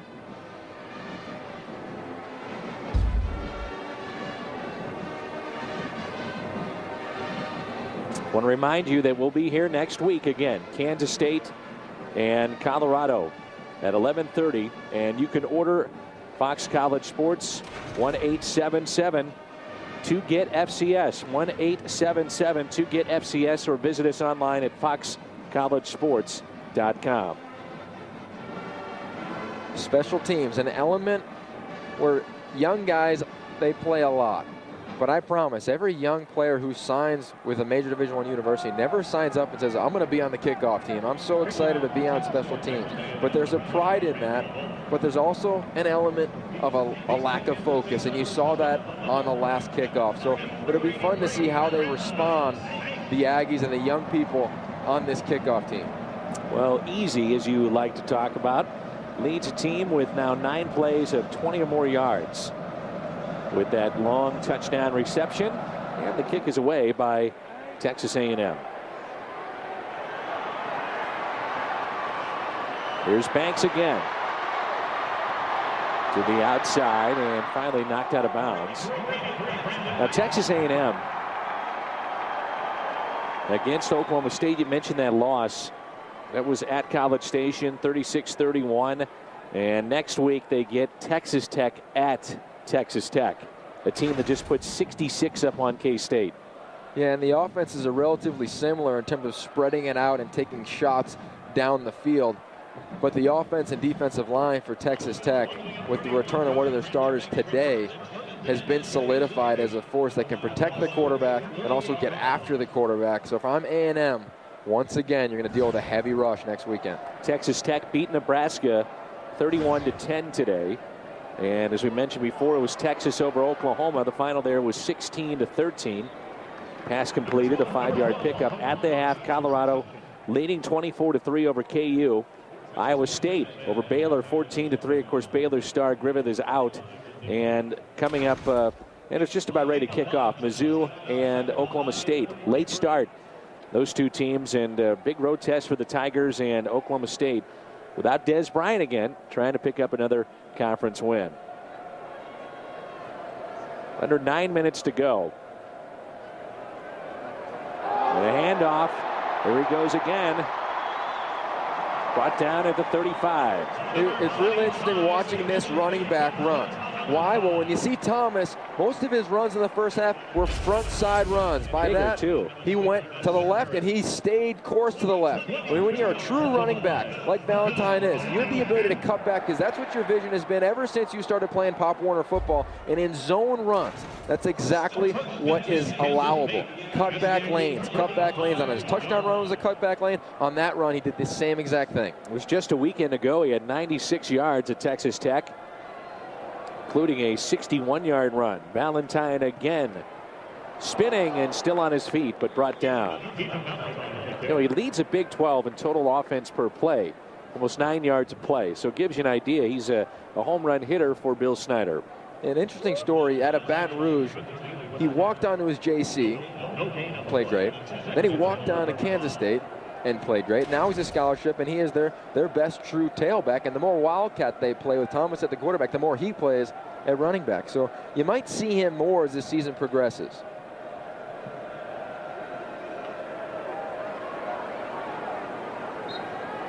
And a short pickup there.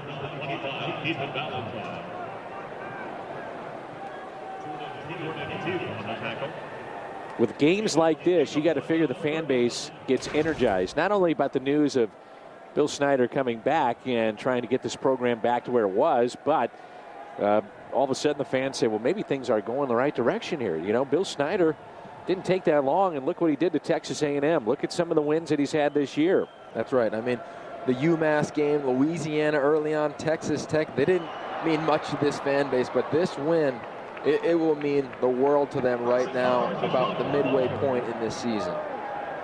We mentioned at the top of the broadcast how this being the midway point of the season, you want to see where you're at. And Kaufman a little shook up as he looks over to the sideline. And now you get a better idea of where you're at against a young Texas A&M team, but a big test next week again with Colorado. Yeah, and every season, whether you're a player or a coach, is a lifetime. And you go through the highs and lows of a lifetime, and you either remain undefeated and you're mortal, or you lose a couple games, you're immortal. And that's what's happening right now for A&M. They're going to have to go back to College Station, regroup, but remind themselves they got some more games on the schedule, and they got to show up no matter what, so they might as well do it with a positive attitude. And they're going to try to continue to play this one out and pull as many positives as they can. That'll be a turnover on downs as they went for it on fourth down. So Texas A&M gets a stop, and they'll have the football. When you're in the huddle right now, and you're Coach Sherman or his offensive coordinator, or whatever coach is talking to these players at their respective position groups, you're saying, let's just go do things right and try to coach off the tape.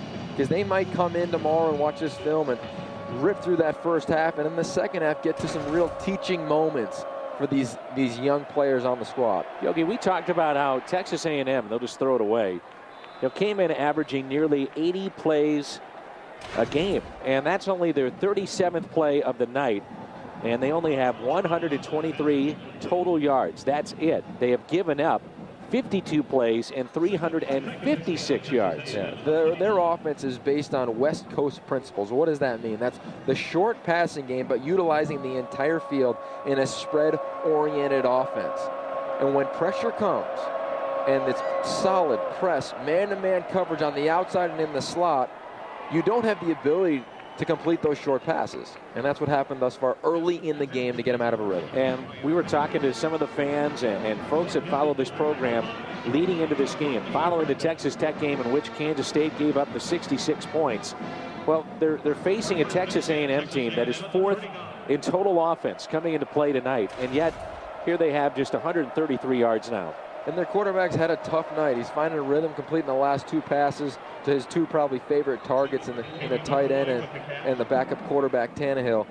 But right now, their focus needs to be on the QB and putting him in positions every snap to set his feet, find his open receiver, go from one receiver to the second. On the West Coast offense, sometimes you have 3, 4 receivers you can potentially get to. Right now, he's lucky if he's getting past his first progression because that offensive line up front. Over the middle, another first down picked up. That's what this offense is meant to do. Crossing routes, shallow, intermediate, then take a shot deep on a post. That's exactly what they do. And right now, Johnson, yeah, of course the game is out of reach, but he's finding a nice comfort level, setting his feet and making accurate throws. And that's what you need to do as a quarterback. You need to do 2 things to be successful. Be accurate and anticipate where your receivers are going to be. And thus far on this drive, Johnson's doing so. It was Howard Morrow with the catch. He's a 5th-year senior. Missed 07 with a wrist injury, and they said really it's just taken him about a year to get back in. Go to the corner of the end zone, and that is caught. A touchdown. A touchdown for Texas A&M, and his second of the night. Gives you an idea of just how good Wachaku could be. That's a nice job by them. And there are a few second-teamers for Kansas State on defense right now, but the corner they just made a play on is not a second-teamer. That's their starter, Stephen Harrison. He's been beat a few times. Last weekend, he got picked on a little bit, and right now they went right back to it. And I'm sure that was part of the game plan heading in before this turned into a relative blowout. But it gained some confidence for this quarterback and this receiver and this offense. They're going to pull every positive they can in their last 2 drives. They've done some good things. So 5:01 to go in our third quarter of play. Kansas State 59 with the extra point. That now makes it Texas A&M 14.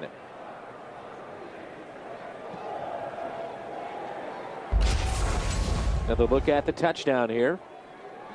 Once again, set that back foot.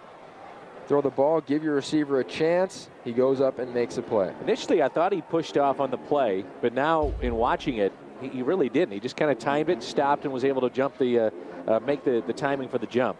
The staff has said he's got a great feel for the football. He can track the ball. It's kind of like a center fielder. When the ball's hit, you know where it's going to relatively land, so you can run full speed. When you're a receiver and you know where the ball is going to land, you can mess around with the DB. You can slow up. You can speed up.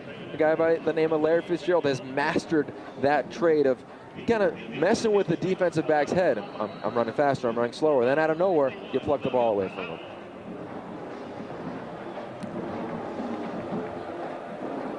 This is going to be number 7, easy. You're going to like him. You're going to hear his name a lot. You should be excited if you're an Aggie fan. Only a freshman. Have him around for a while. And the kick is hit out of bounds. By the way, Banks is not back there, so penalty and a very short kick. In Kansas State, they're going to come back and just run their offense. And right now, that offense has not been stopped. Offense, Kansas State's ball, 40-yard line. The fun part about defensive football, if you're Texas A&M, is that every single player has a gap. And by that, they have a responsibility. Every single area of this field is supposed to be covered by one person or another. And when teams run the football, you find out how good you are at fitting those gaps. And right now in this second half, it's going to be great film for them to pull from and find out, all right, are we reading our keys? Are we following our responsibilities? Just getting back to the fundamentals of tackling and fitting up in defensive football. You mentioned the nice story about Valentine, and former walk-on in junior college, and did that here at Kansas State. You know, he was number 1 in their depth chart beginning of last season, and you do get an idea. You do get an idea of him being able to bounce to the outside, and you know that Bill Snyder and the Kansas State coaching staff want to just keep that clock running, but it's an interesting story to see a guy go from a walk-on in 2 different spots to being able to have play in a major conference like the Big 12. There's those quick feet again. There's a lot of great stories on this Kansas State team. A lot of junior college players that have had interesting backgrounds. You know, one of my favorite stories of the year in all of college football is 81 of Trell Snipes. I mean, he came out of Seattle. His mom was sick. He relatively raised himself, going from shelter to shelter as a high school athlete. Finally goes down to junior college in Bakersfield, does well, comes up here to Kansas State, is having a fine career, one of the nicer young men that I've met thus far this season. And it just goes to show you that we get to celebrate college football every weekend here on Fox College Sports and talk about all these great stories of kids overcoming adversity that you're not going to hear about in the National Football League all the time. So a nice job by a lot of these young men. The official threw his hat as the intended receiver was out of bounds, then came back in. A lot of times you'll see the officials do that to indicate that that particular player is out on that play. There's no flag, no foul on the play. Player was out of bounds. Great description right there on that penalty. So punt formation now, and they'll kick it away. 4th and 4 with 3:38 to go. Haven't seen too many of these in a while. Punts by Kansas State. But another element they can work on at Texas A&M, young returner. They're excited about. Get the ball in their playmakers' hands.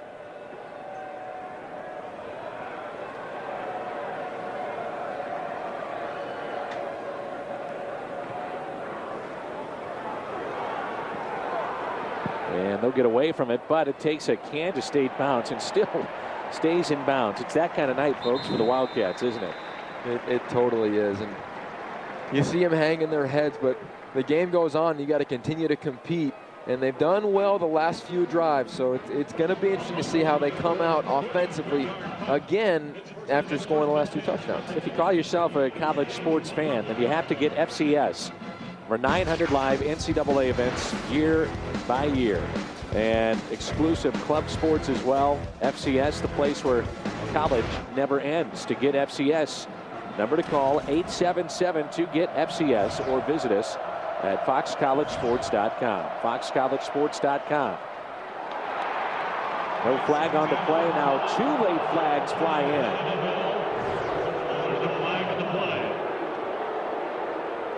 Boy, those were awfully late, weren't they? Yeah, I didn't know how much pass interference was on that particular play on Tannehill on the crossing route. It was Hartman whistled for the infraction. 3:21 to go. Pass interference, defense, number 2, hook and turn. 15-yard penalty in the previous spot, first down. A little bump, maybe. There it is. There it is. That's the kind of the way those DB coaches teach it. And being a former receiver, they want to grab you with that backside arm and then reach across you, and hopefully it doesn't get called. But they call it right there, and they're moving. Coach Sherman was very concerned about special teams coming into this game because of Bill Snyder. And we saw in the game that we did, the blocked extra point led to a win for Kansas State. We've also seen Banks with a return of 96 yards on a kickoff return, 96. But special teams, the good teams have excellent special teams. And even if you're not the best offensively or defensively, you can win or lose games with your special teams. And so much of special teams is a mentality. And it starts with your star players, putting your starting linebackers and running backs on special teams, which a lot of these programs were doing. And you're seeing a trend. It started about 10 years ago in college football with the guy at Virginia Tech, Frank Beamer, the head coach running the special teams. And they do the same thing here at Kansas State. Bill Snyder makes sure that he has a very good impression on what's going on the special teams. And as a player, if the head coach puts that much importance on the team's aspect, then you know that it's a serious element. And for young players, it's how you prove yourself and get on the field and get more playing time and more playing time.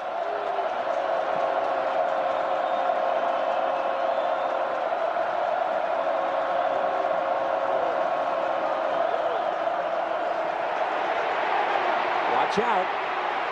Watt down. It's going to be fun to watch Johnson in about 4 more weeks. And why? Because he's going to start to set his feet a little more. There's a lot he's going to be able to learn from this tonight. He's taken his drops tonight, and he's used to getting pressured. And when that happens for a young quarterback and a young starter, you sometimes can see ghosts. And you start to move in the pocket a little earlier, a little quicker. And he's done that early on tonight in the first quarter and on that last snap right there.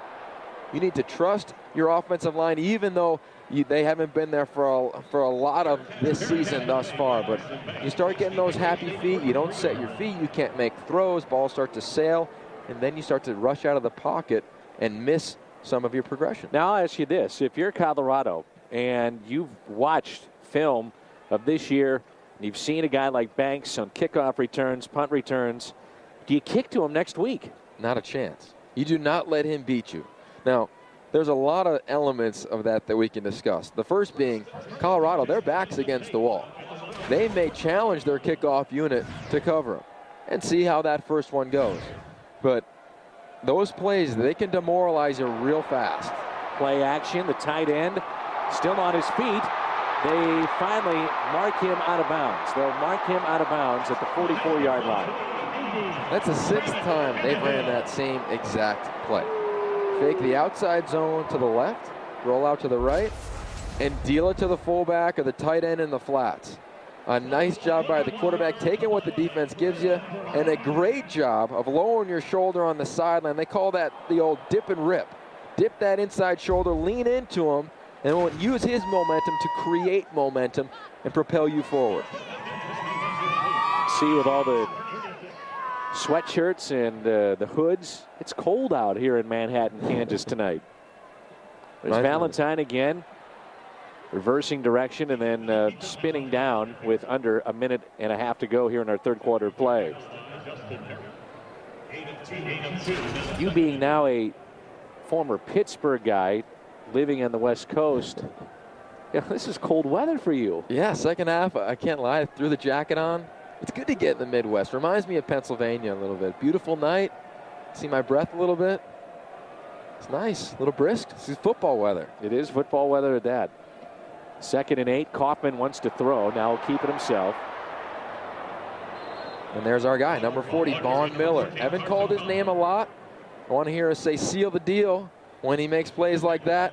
And they did a nice job game planning away from him all night long. He has not made plays, and it's a good job by that staff. They spend a lot of hours in the film room. They get in around 7, leave around midnight, 3 or 4 nights a week. They did not want to run at Miller. They did not want to have anyone, whether it be a tackle or a running back, have to face him one-on-one in pass protection. They've done a great job as they've rolled away from him all night. Kaufman to throw, and he'll be sacked near the 45-yard line. They'll mark it at the 43. And Kaufman on the night is now 4 of 5, 43 yards, and his longest 21. There's a look at Miller, who still has a chance to get a little bit bigger as this third quarter comes to a close. Kansas State, all Wildcats tonight. Big crowd, sea of purple, and gearing up for a game next weekend on Fox College Sports against the Buffaloes of Colorado. 1 quarter to go. It's 59-14. 59-14. Kansas State leading Texas A&M here at home as we begin the start of our fourth quarter, and the Wildcats will kick it away.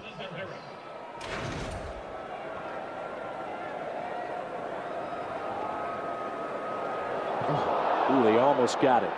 Fair catch called for. And Sam, what do you have for us down on the sideline? Well, guys, when I talked to Coach Sherman this week, I asked him what the biggest differences were between the NFL and the college level. And he mentioned the fact that you have a lot of more players that you're working with, and you have a lot less time, about 20 hours a week instead of 40 hours a week. But the thing he was most concerned about was the hash marks and the difference that makes in play calling. Yogi, you've been around the game for a while. What do you think? Is it that big of a deal? It's hard when you're in the NFL for that long. You look at his staff, 47 combined years of guys on the offensive side of the football, been in the National Football League. When you come from where the football is traditionally in the middle of the field, all of a sudden you're on the hashes. The splits change for the players.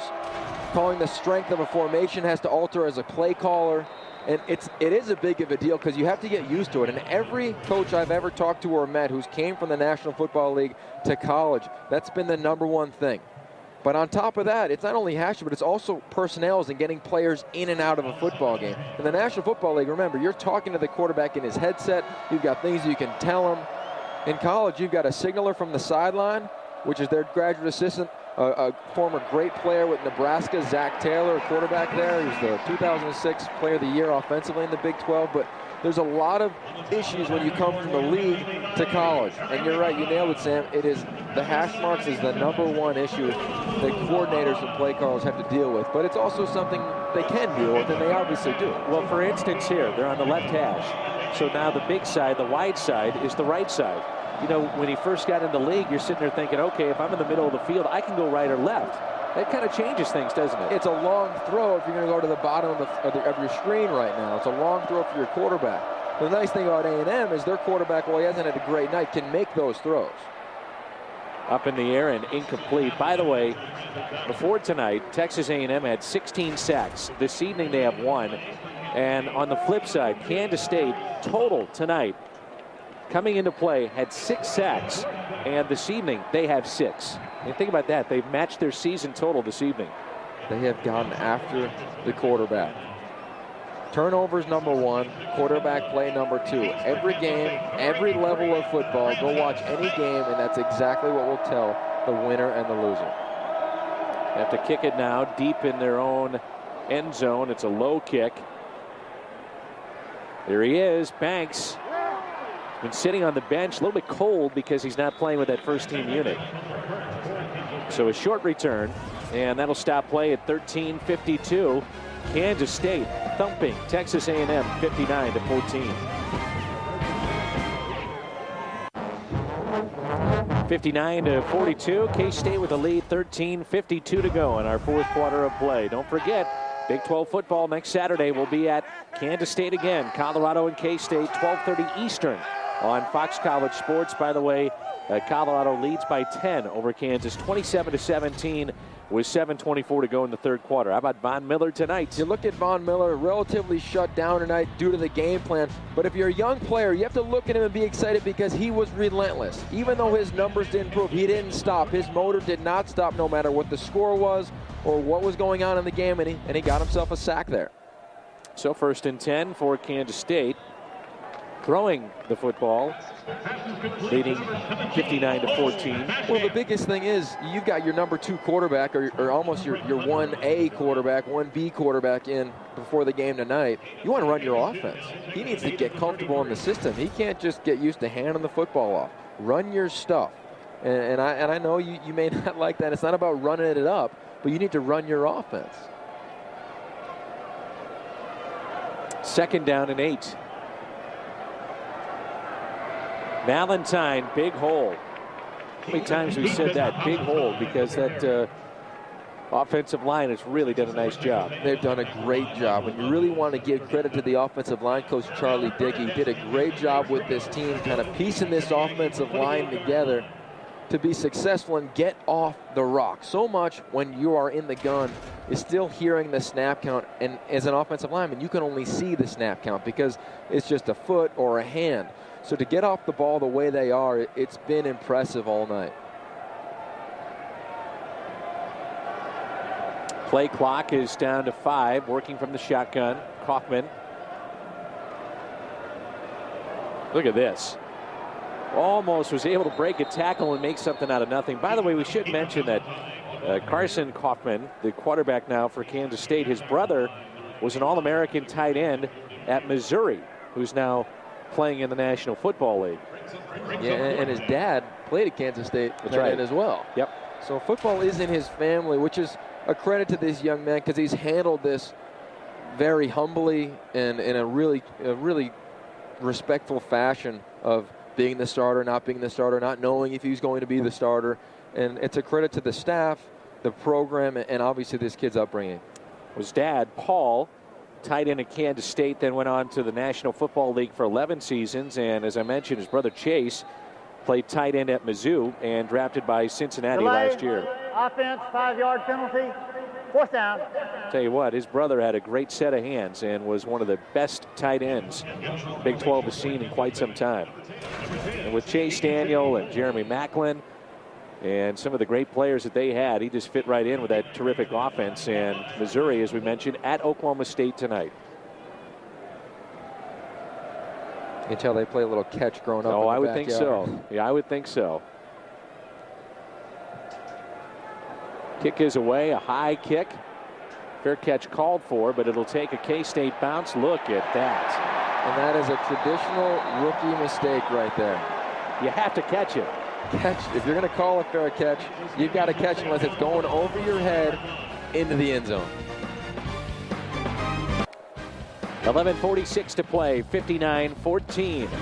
Kansas State leading Texas A&M. A look at the Big 12 scoreboard. A few finals already in, but the big game we're watching, Colorado trying to pull up an upset against KU. 27-17. Colorado will be here next weekend. Oklahoma State in the first, 7-3 over Missouri, and Iowa State. How about Iowa State? You know, they're one bad special teams play away from only having one loss this year with a new coach. And they had Kansas on the ropes the next weekend. Gene Chizik, of course, left Iowa State to head to Auburn as the catch is made. Little breathing room now. And Morrow knocked out of bounds at the 7-yard line as they're starting this drive on their own 1. Paul Rhodes is doing a great job at Iowa State. He's felt that he was going to be a head coach his entire career, prepared like it for the past 8 seasons as he interviewed for those jobs. And now he's got his guys believing that they can win versus finding ways to lose and altering that culture there. Over the middle, and the pass is incomplete, but flags on the play. They come in late from the sideline with 11:25 to play.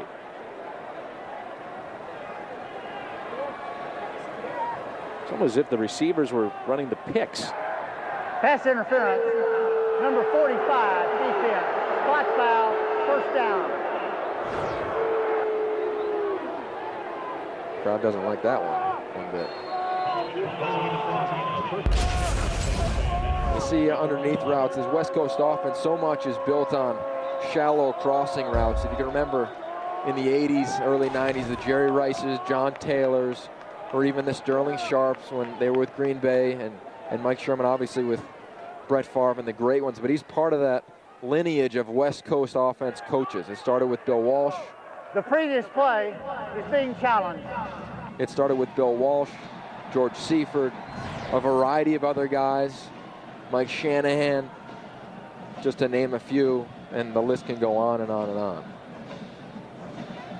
So let's see what the challenge is all about here.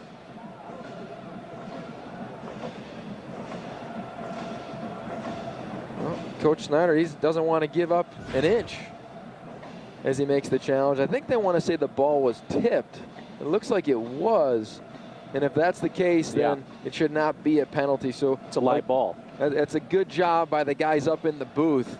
Great job on that staff at Kansas State challenging that. And it's good for the players. And it's good to get in a rhythm of, well, we're challenging a call. What would we do in this instance? And as a defensive coordinator, you've got to be ready for both. And obviously on the other side of the football, as an offensive coordinator, be ready for both instances of getting the penalty or moving on to the next down. See it right there. Little tip, as a D lineman, you're always taught when you see that QB throw, get your hands up in the air and take a swat at it. What's interesting, I don't know if you feel this way, but in watching it, it doesn't look like he tipped it until you see the rotation of the ball. Then it's obvious that somebody touched it. But just initially looking at it, I didn't think that. Bill Snyder, a competitor, he's been doing this for years. Not going to give up an inch. I don't blame him. You're either competing or you're not.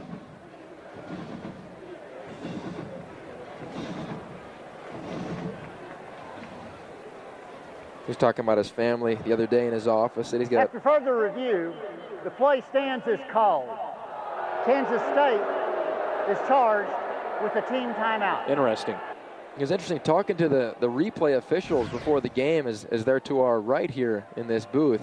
They said they review every play, and you need conclusive evidence to overturn it. And if you don't feel it's conclusive, then obviously the play does not get overturned. There's a lot of plays we kind of hashed out that they were from earlier today in other games. The Texas-Oklahoma game on the punt return, on the muff punt. We even went back to the Texas-USC days with the Vince Young knee on the ground. Doing a good job up here to our right on the replays.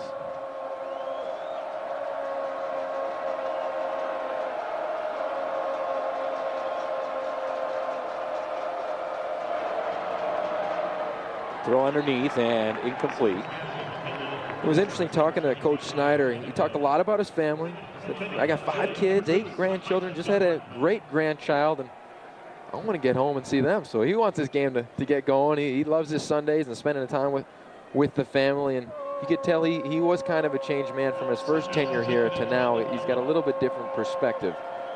I think the main question, though, for most people that aren't from this community, or maybe they don't follow Big 12 football, a little shovel pass here, and he lost his shoe, is why come back?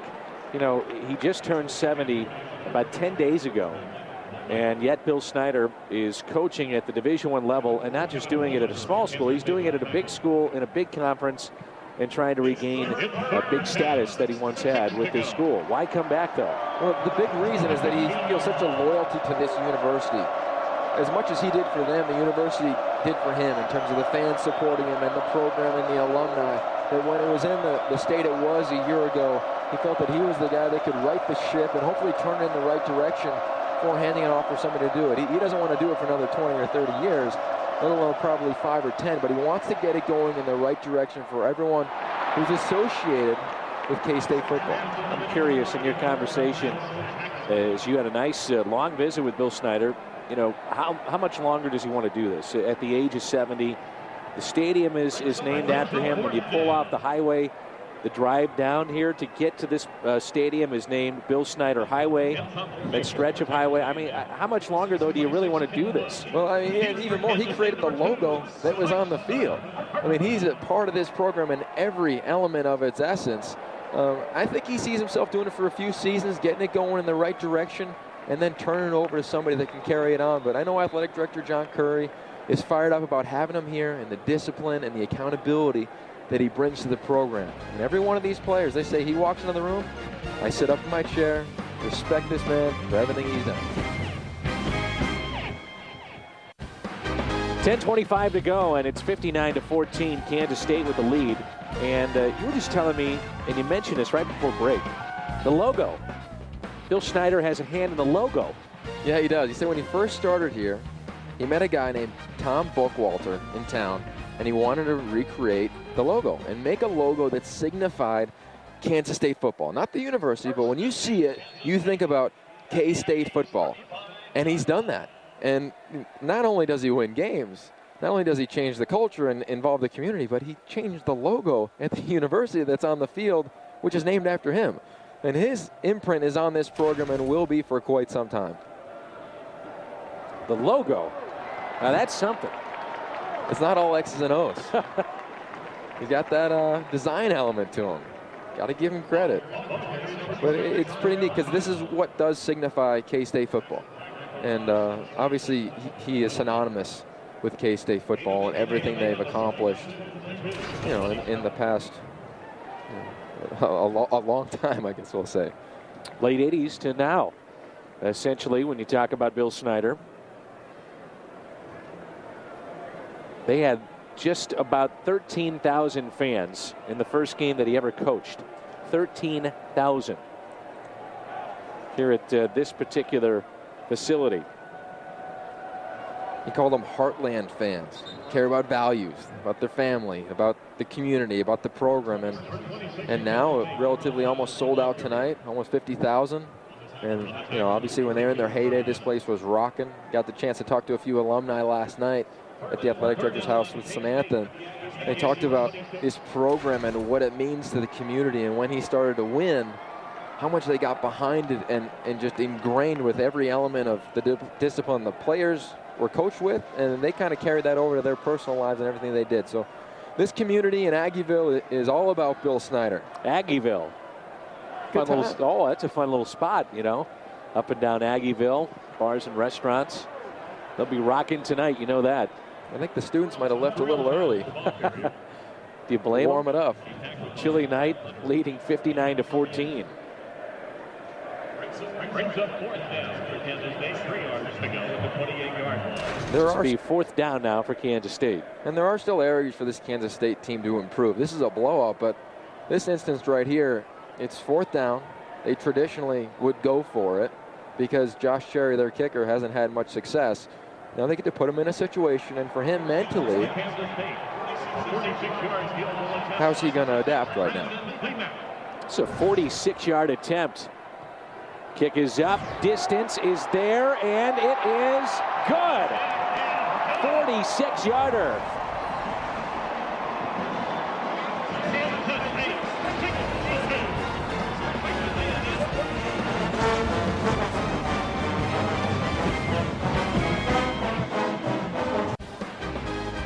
Big 12 football on Fox College Sports is brought to you by Philips HD.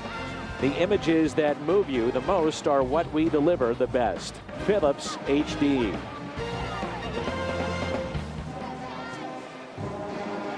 Gerard Johnson will take over on offense again for Texas A&M.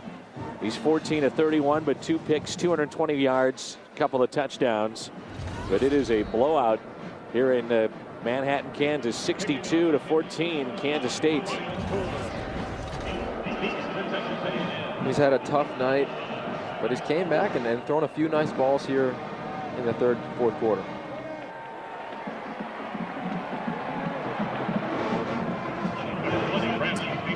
Brandon Klimek, by the way, a redshirt freshman, a 46-yard field goal, first of his career. Let's go back to your predictions for this game.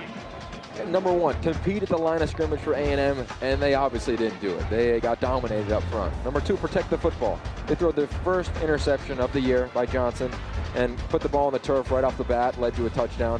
And the youth movement needed to play well on the road, and they didn't do that. And it's the first time they really had the plane trip, a real road test. The first road game, I guess technically, was at the new Cowboy Stadium against Arkansas. And they learned a great deal. And when they come back, there's a lot of firsts when you go on the road. It's the first chartered flight. It's all the meals. It's the bus trips. It's the first walkthrough. It's the first hotel. Delay, offense, 5-yard penalty, first down. It's all of those things. So for a young player, you can get a little giddy, a little excited. You want to kind of show the opposing crowd all your stuff and get out of your game. And before you knew it, it was a 3-touchdown game here at Bill Snyder Family Stadium. And A&M, their backs were against the wall, and offensively, they couldn't get anything going. And Johnson, probably one of his worst games as an Aggie, completing less than 50% of his passes. There's the numbers on Johnson. Then on the other side, Grant Gregory. And again, we come into this game, like many fans, not really sure who may start. Kansas State pretty tight-lipped about it. Our guess was we thought Grant Gregory, and he went 10 of 13, 147 with a touchdown. And Carson Kaufman has gone 5 of 6, 45 yards. That's a lot of credit to Gregory and how tough he is mentally. To not know who the starting quarterback is going to be, and if it's going to be you, to be able to still prepare as the starter is not easy.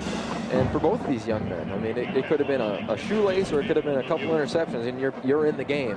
So for them to prepare and understand the game plan is impressive. And more so when you look at it even deeper of the practice reps. You're only practicing on your game plan Tuesday and Wednesday. Thursday's a polished day. Friday's a polished day. And there's only 60 to 80 plays a day. So you have to split them 50-50, where traditionally you'll probably go 80-20, and the 20% are probably just handoffs. So to split the entire package between two guys is impressive for both of them to play efficiently as they did this evening.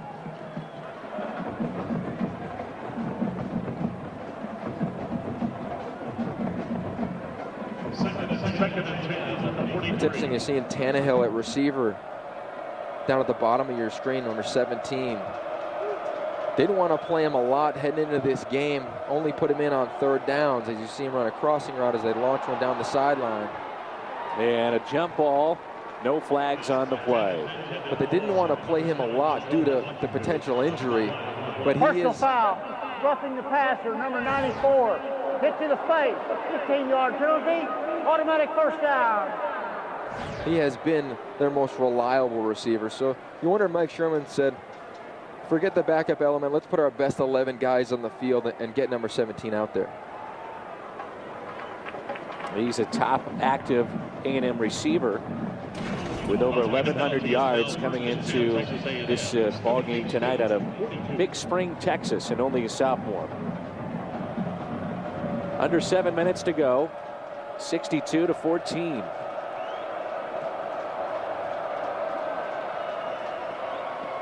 Dumps it underneath. A pickup of 2 on the play. Morrow with his third reception. So much in this West Coast offense, or West Coast principles in the spread offense, is about the placement of the football. Picking shoulders, becoming a very accurate quarterback.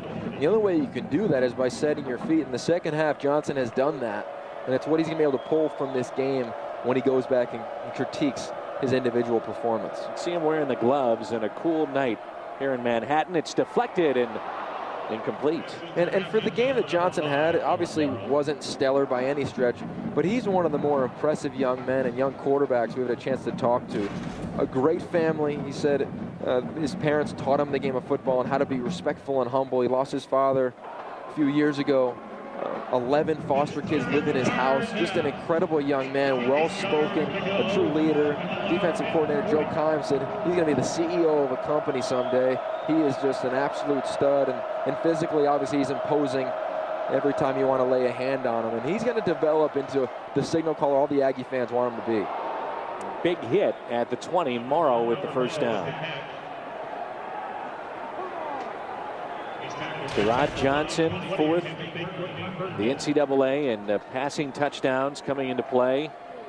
8th on the career completions list, 9th on their attempts list, 5th already on their touchdown list. And as you mentioned, he's only a junior. They'll hand it off this time. And a tackle inside the 5, so the Aggies will have it first and goal. And this is good. As a player, I was around some tough losses, and you always pull from it. Because every single play from the first quarter to the fourth, it's 1, 2, 3, or multiple guys not doing their job. And ultimately, this game comes down to accountability at every position, including the coaching staff. And that's what these young guys are going to go back and watch this film and ask themselves, was I accountable every single snap, offense, defense, and special teams? Did I do my job, what my teammate expected me to do? Because at the end of the day, it's not like basketball. You could have Jordan and Pippen and do okay. In football, all 11 guys need to play sound, play well, and do their job and fulfill their responsibility to the program.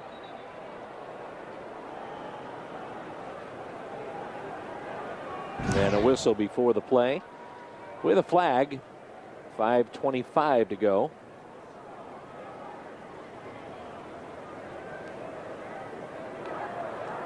There's no foul on the play.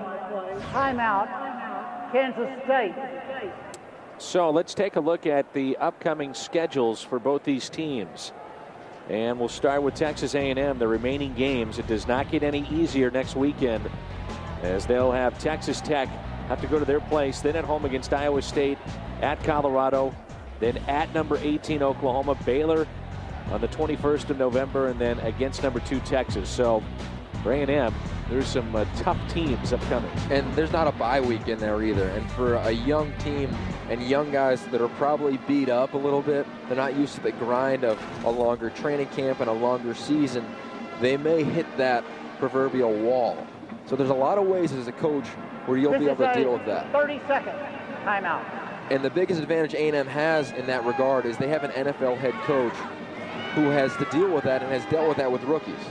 A lot of times at every position they hit that wall. You know, in the NFL it's 4 weeks of preseason, 4 games before you even play your first game.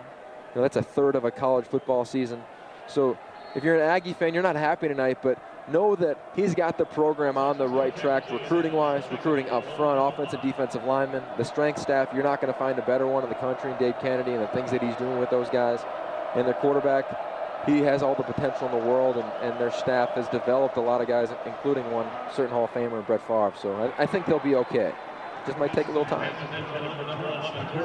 Brings up a 3rd and goal now with the ball on the 5. Stops play with 5:21 to go. Aggies have just 4 turnovers coming into play. And that has not been the story tonight, though. They've turned the ball over. Special teams has hurt them. They've been outplayed in every element of the football game tonight. But they haven't quit, and you've got to give them credit for doing that, and young guys often can. Looking end zone.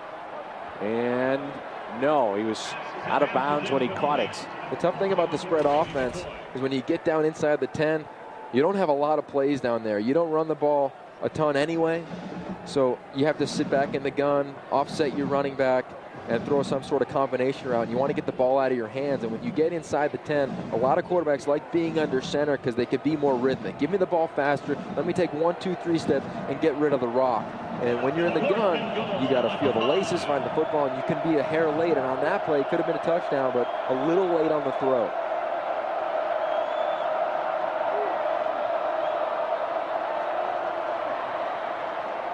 In the middle, intercepted. First thing you're going to tell your quarterback on this, you didn't need to get out of the pocket. Sit in the pocket. When you get out of the pocket, he threw relatively off his front foot on that. Watch the quarterback right now. He gets a snap. There isn't any pressure. He's running to his right, throws off his relative front foot. Put your back foot in the ground, son, and make a throw. Make a throw not across your body. There's no pressure. He doesn't need to go anywhere. The protection is set right in the middle of him. And when you throw across your body at any level, whether it's in the backyard football or National Football League or here tonight at Bill Snyder Family Stadium, good things aren't going to happen.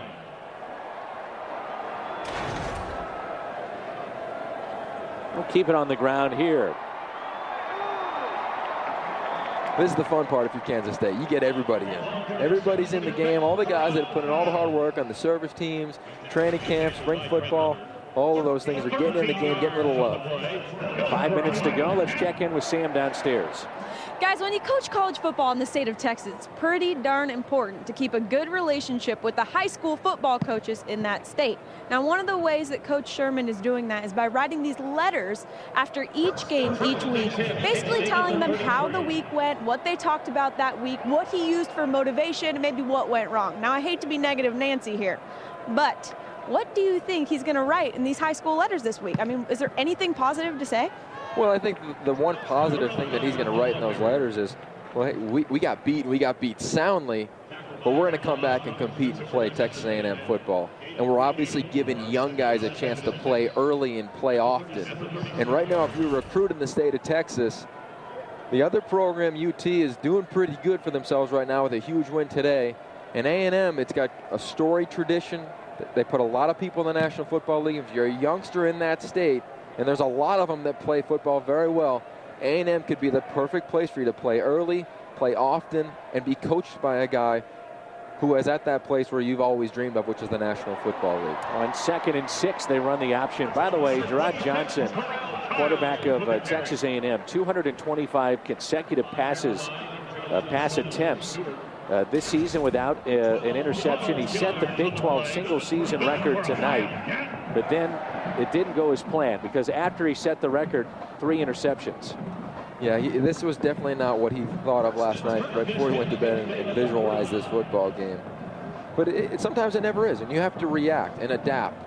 And that's what Coach Sherman is going to be able to talk to him about and pull from a variety of examples that he's had as an assistant coach and as obviously a head coach with the Packers. And Favre, Favre threw a lot of picks too and didn't always play excellent under center. And he's a very interesting guy when you sit down with Sherman. A very impressive, obviously an NFL pedigree background. Been in the college game before he got to the National Football League at A&M, UCLA, Holy Cross, Tulane. He was actually at Pitt. He used to sleep in the weight room, he told me, because he couldn't afford an apartment. But he does a lot of things. He's a former English teacher. He likes to write. He said it's therapeutic, that's why he writes the letters. When he was in Green Bay, he wrote a local article every week for the newspaper. He's someone who you could say he gets the big picture of things. And in recruiting, that's everything. Because when you can walk into a kid's home and say, we need you, you will play, you'll play well, and I know as well as anybody in the Big 12 how to get to the National Football League, come and join our team. And that's what he's going to do as recruiting season is heating up and signing day, comes around this February. Under 2.5 to play. But as you well know, it comes down to a fan base and an administration having patience. It's a short window for many of these coaches to win. And right or wrong, that is the way it's held. The standards are held in college football. You're right, and especially with all the money that's floating around now sure. and the salaries that coordinators are making, let alone head coaches. So, yeah, it's a what have you done for me lately type business. And he knows that better than anybody because in the National Football League, it could be 3 bad games in a row and you're gone, let alone 3 bad seasons. But I think when you look at A&M and their history, the class. Delay, offense, 5-yard penalty, 3rd down. The class that they have as a university, as a fan base, they're going to give them a little time. Well, they get frustrated, and I'm sure the message boards will be rolling tonight. But out of all the programs that I've gotten to be around, and you as well covering the Big 12, this is a respectful program. They're going to give him his time to right this ship and get his players in to run his offense and his schemes. Well, bottom line is he's in an unbelievable state for great players. That's and, you know, whether or not you get the top player at a particular position coming out of the state of Texas, they'll throw him out of bounds. It'll stop the clock with 1:44. If you get the third, the fourth, or the fifth, that's still the best player in a lot of other states. That's right. That's the fun part of recruiting. I mean, we covered a bunch of teams this year, and, you know, if you're Kansas State, you've got to recruit out of state a lot. You go down to Texas. You go to California if you can. You go to Oklahoma and try to recruit a few players and athletes that you don't have in your home state. Texas A&M, their entire staff, all 9 guys, they don't have to leave the state unless it's some sort of family connection to the university. They are recruiting Texas and Texas only, and that will revive the program. It won't even be that hard, and it won't take that long. But up front, you can recruit receivers and skill position players to score touchdowns. Kansas State, that's their third and last timeout of the half. You can this is recruit, a 30-second timeout. You can recruit skill position players to make immediate impacts, but if you can't protect up front, you don't have a chance. And there are not too many 18-year-old Orlando Paces laying around that can start as true freshmen and dominate. And they've got some freshmen that are playing on the offensive line and gaining great experience, but physically, they've never had to go up against it. Think about what they've seen. They've seen defensive linemen that are probably 5'10", 195 pounds their entire career. Now they're going up against freaks of nature on the defensive line. So just give them a little time up front. They'll do all right. So minute 44 to play after the timeout. It's 4th and 4. Check that, 4th and 6 for Kansas State, so they'll punt it away. And that will roll into the end zone.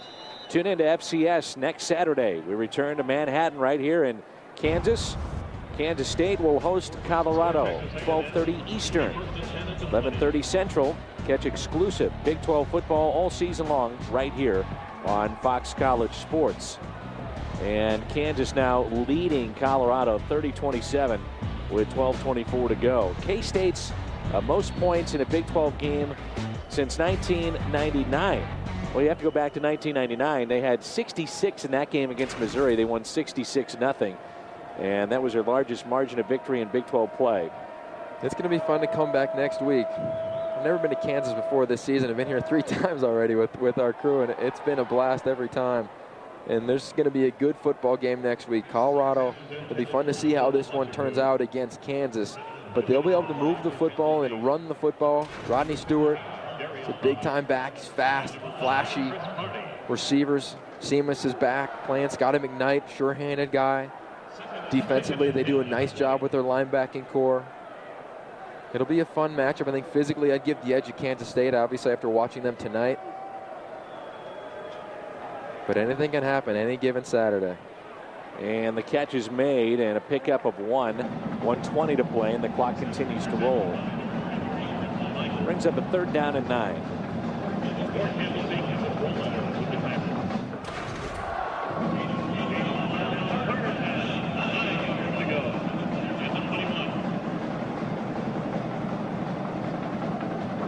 Tannehill in the slot. You see him on the top of your screen right there, number 17, 3rd down specialist. Johnson said he loves going to Tannehill. He's been his biggest fan as he became the starting quarterback. And a catch made and a 1st down for Texas A&M.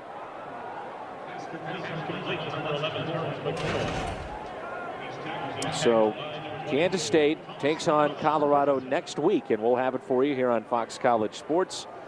And that will come your way once again at 11:30 next Saturday. 11:30 Central Time next Saturday. A tough season for Coach Hawkins and his crew. Obviously, Cody benching him last week after the Texas performance. And now with the new signal caller under center.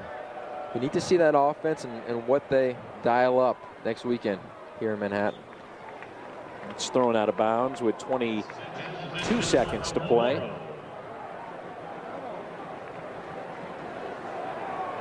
Well, when you get in the locker room tonight and your Coach Snyder, I want to tell you guys how proud of him you are. Came back from a tough loss last week, forgot about it, came to work, put in the extra day's work on Friday, had an easy practice, but had pads on, focused, sharp, crisp. And on the other side, if you're Coach Sherman, you're saying, take a look at that score. Let's get to the truth of it, which is we got beat up at the line of scrimmage. We did not protect the football. And let's move on and get back to the way we know how to play sound football, the way we did the last few weeks against Arkansas, against Oklahoma State, and see if we can take those principles and carry them on, because this is a long season. And for the freshmen, you're no longer freshmen. You're sophomores. Time to grow up, time to play ball.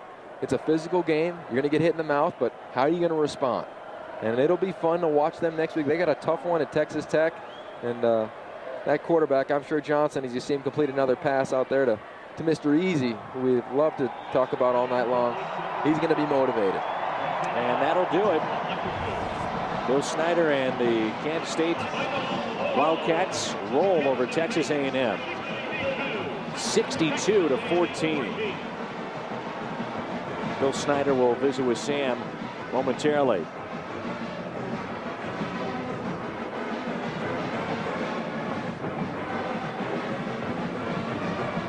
Nice thing about this win is that it is a community win. This entire place, whether it's a restaurant, a hotel, everybody had their Kansas State gear on today. They were ready to go, support this program, support this team, and they all feel they've got a little part of this program, and as they should. Aggieville's going off right now, I'm sure. Campus is excited. Midway through the season, a big Big 12 win for Kansas State. Sam, go ahead. Coach, obviously last week, huge disappointing loss, and then you come back and win in this fashion. How big is this for your program? Well, it's better than the alternative, isn't it? It's just another step. I'm proud of our youngsters. I thought they, in the first half, we really played well. And when you play well, then you deserve to have good things happen to you. Texas A&M, I know, is a better football team than they were tonight. They're going through the same kind of growing pains as we are. Last week they played extremely well against Oklahoma State. They just didn't play as well today. And coupled with the fact that we did play pretty well, I think gave us a chance. Coach, you've been going back and forth between these two quarterbacks all season. What did you see that you liked tonight? Well, we didn't throw any interceptions. I always like that. They managed the game relatively well early in the ball game. A little later, it was, it got a little iffy. But they just managed the ball game well, threw the ball all right. They played reasonably well. You get to go home and be with the family, just like you like it, Coach. Congratulations. Thank you, dear, very much. Thank you. Back up to you guys. All right, Sam, good job. And 62-14, our final tonight. And we'll take a quick timeout. When we come back, a look at many highlights for the Wildcats. So our final 62-14, Kansas State.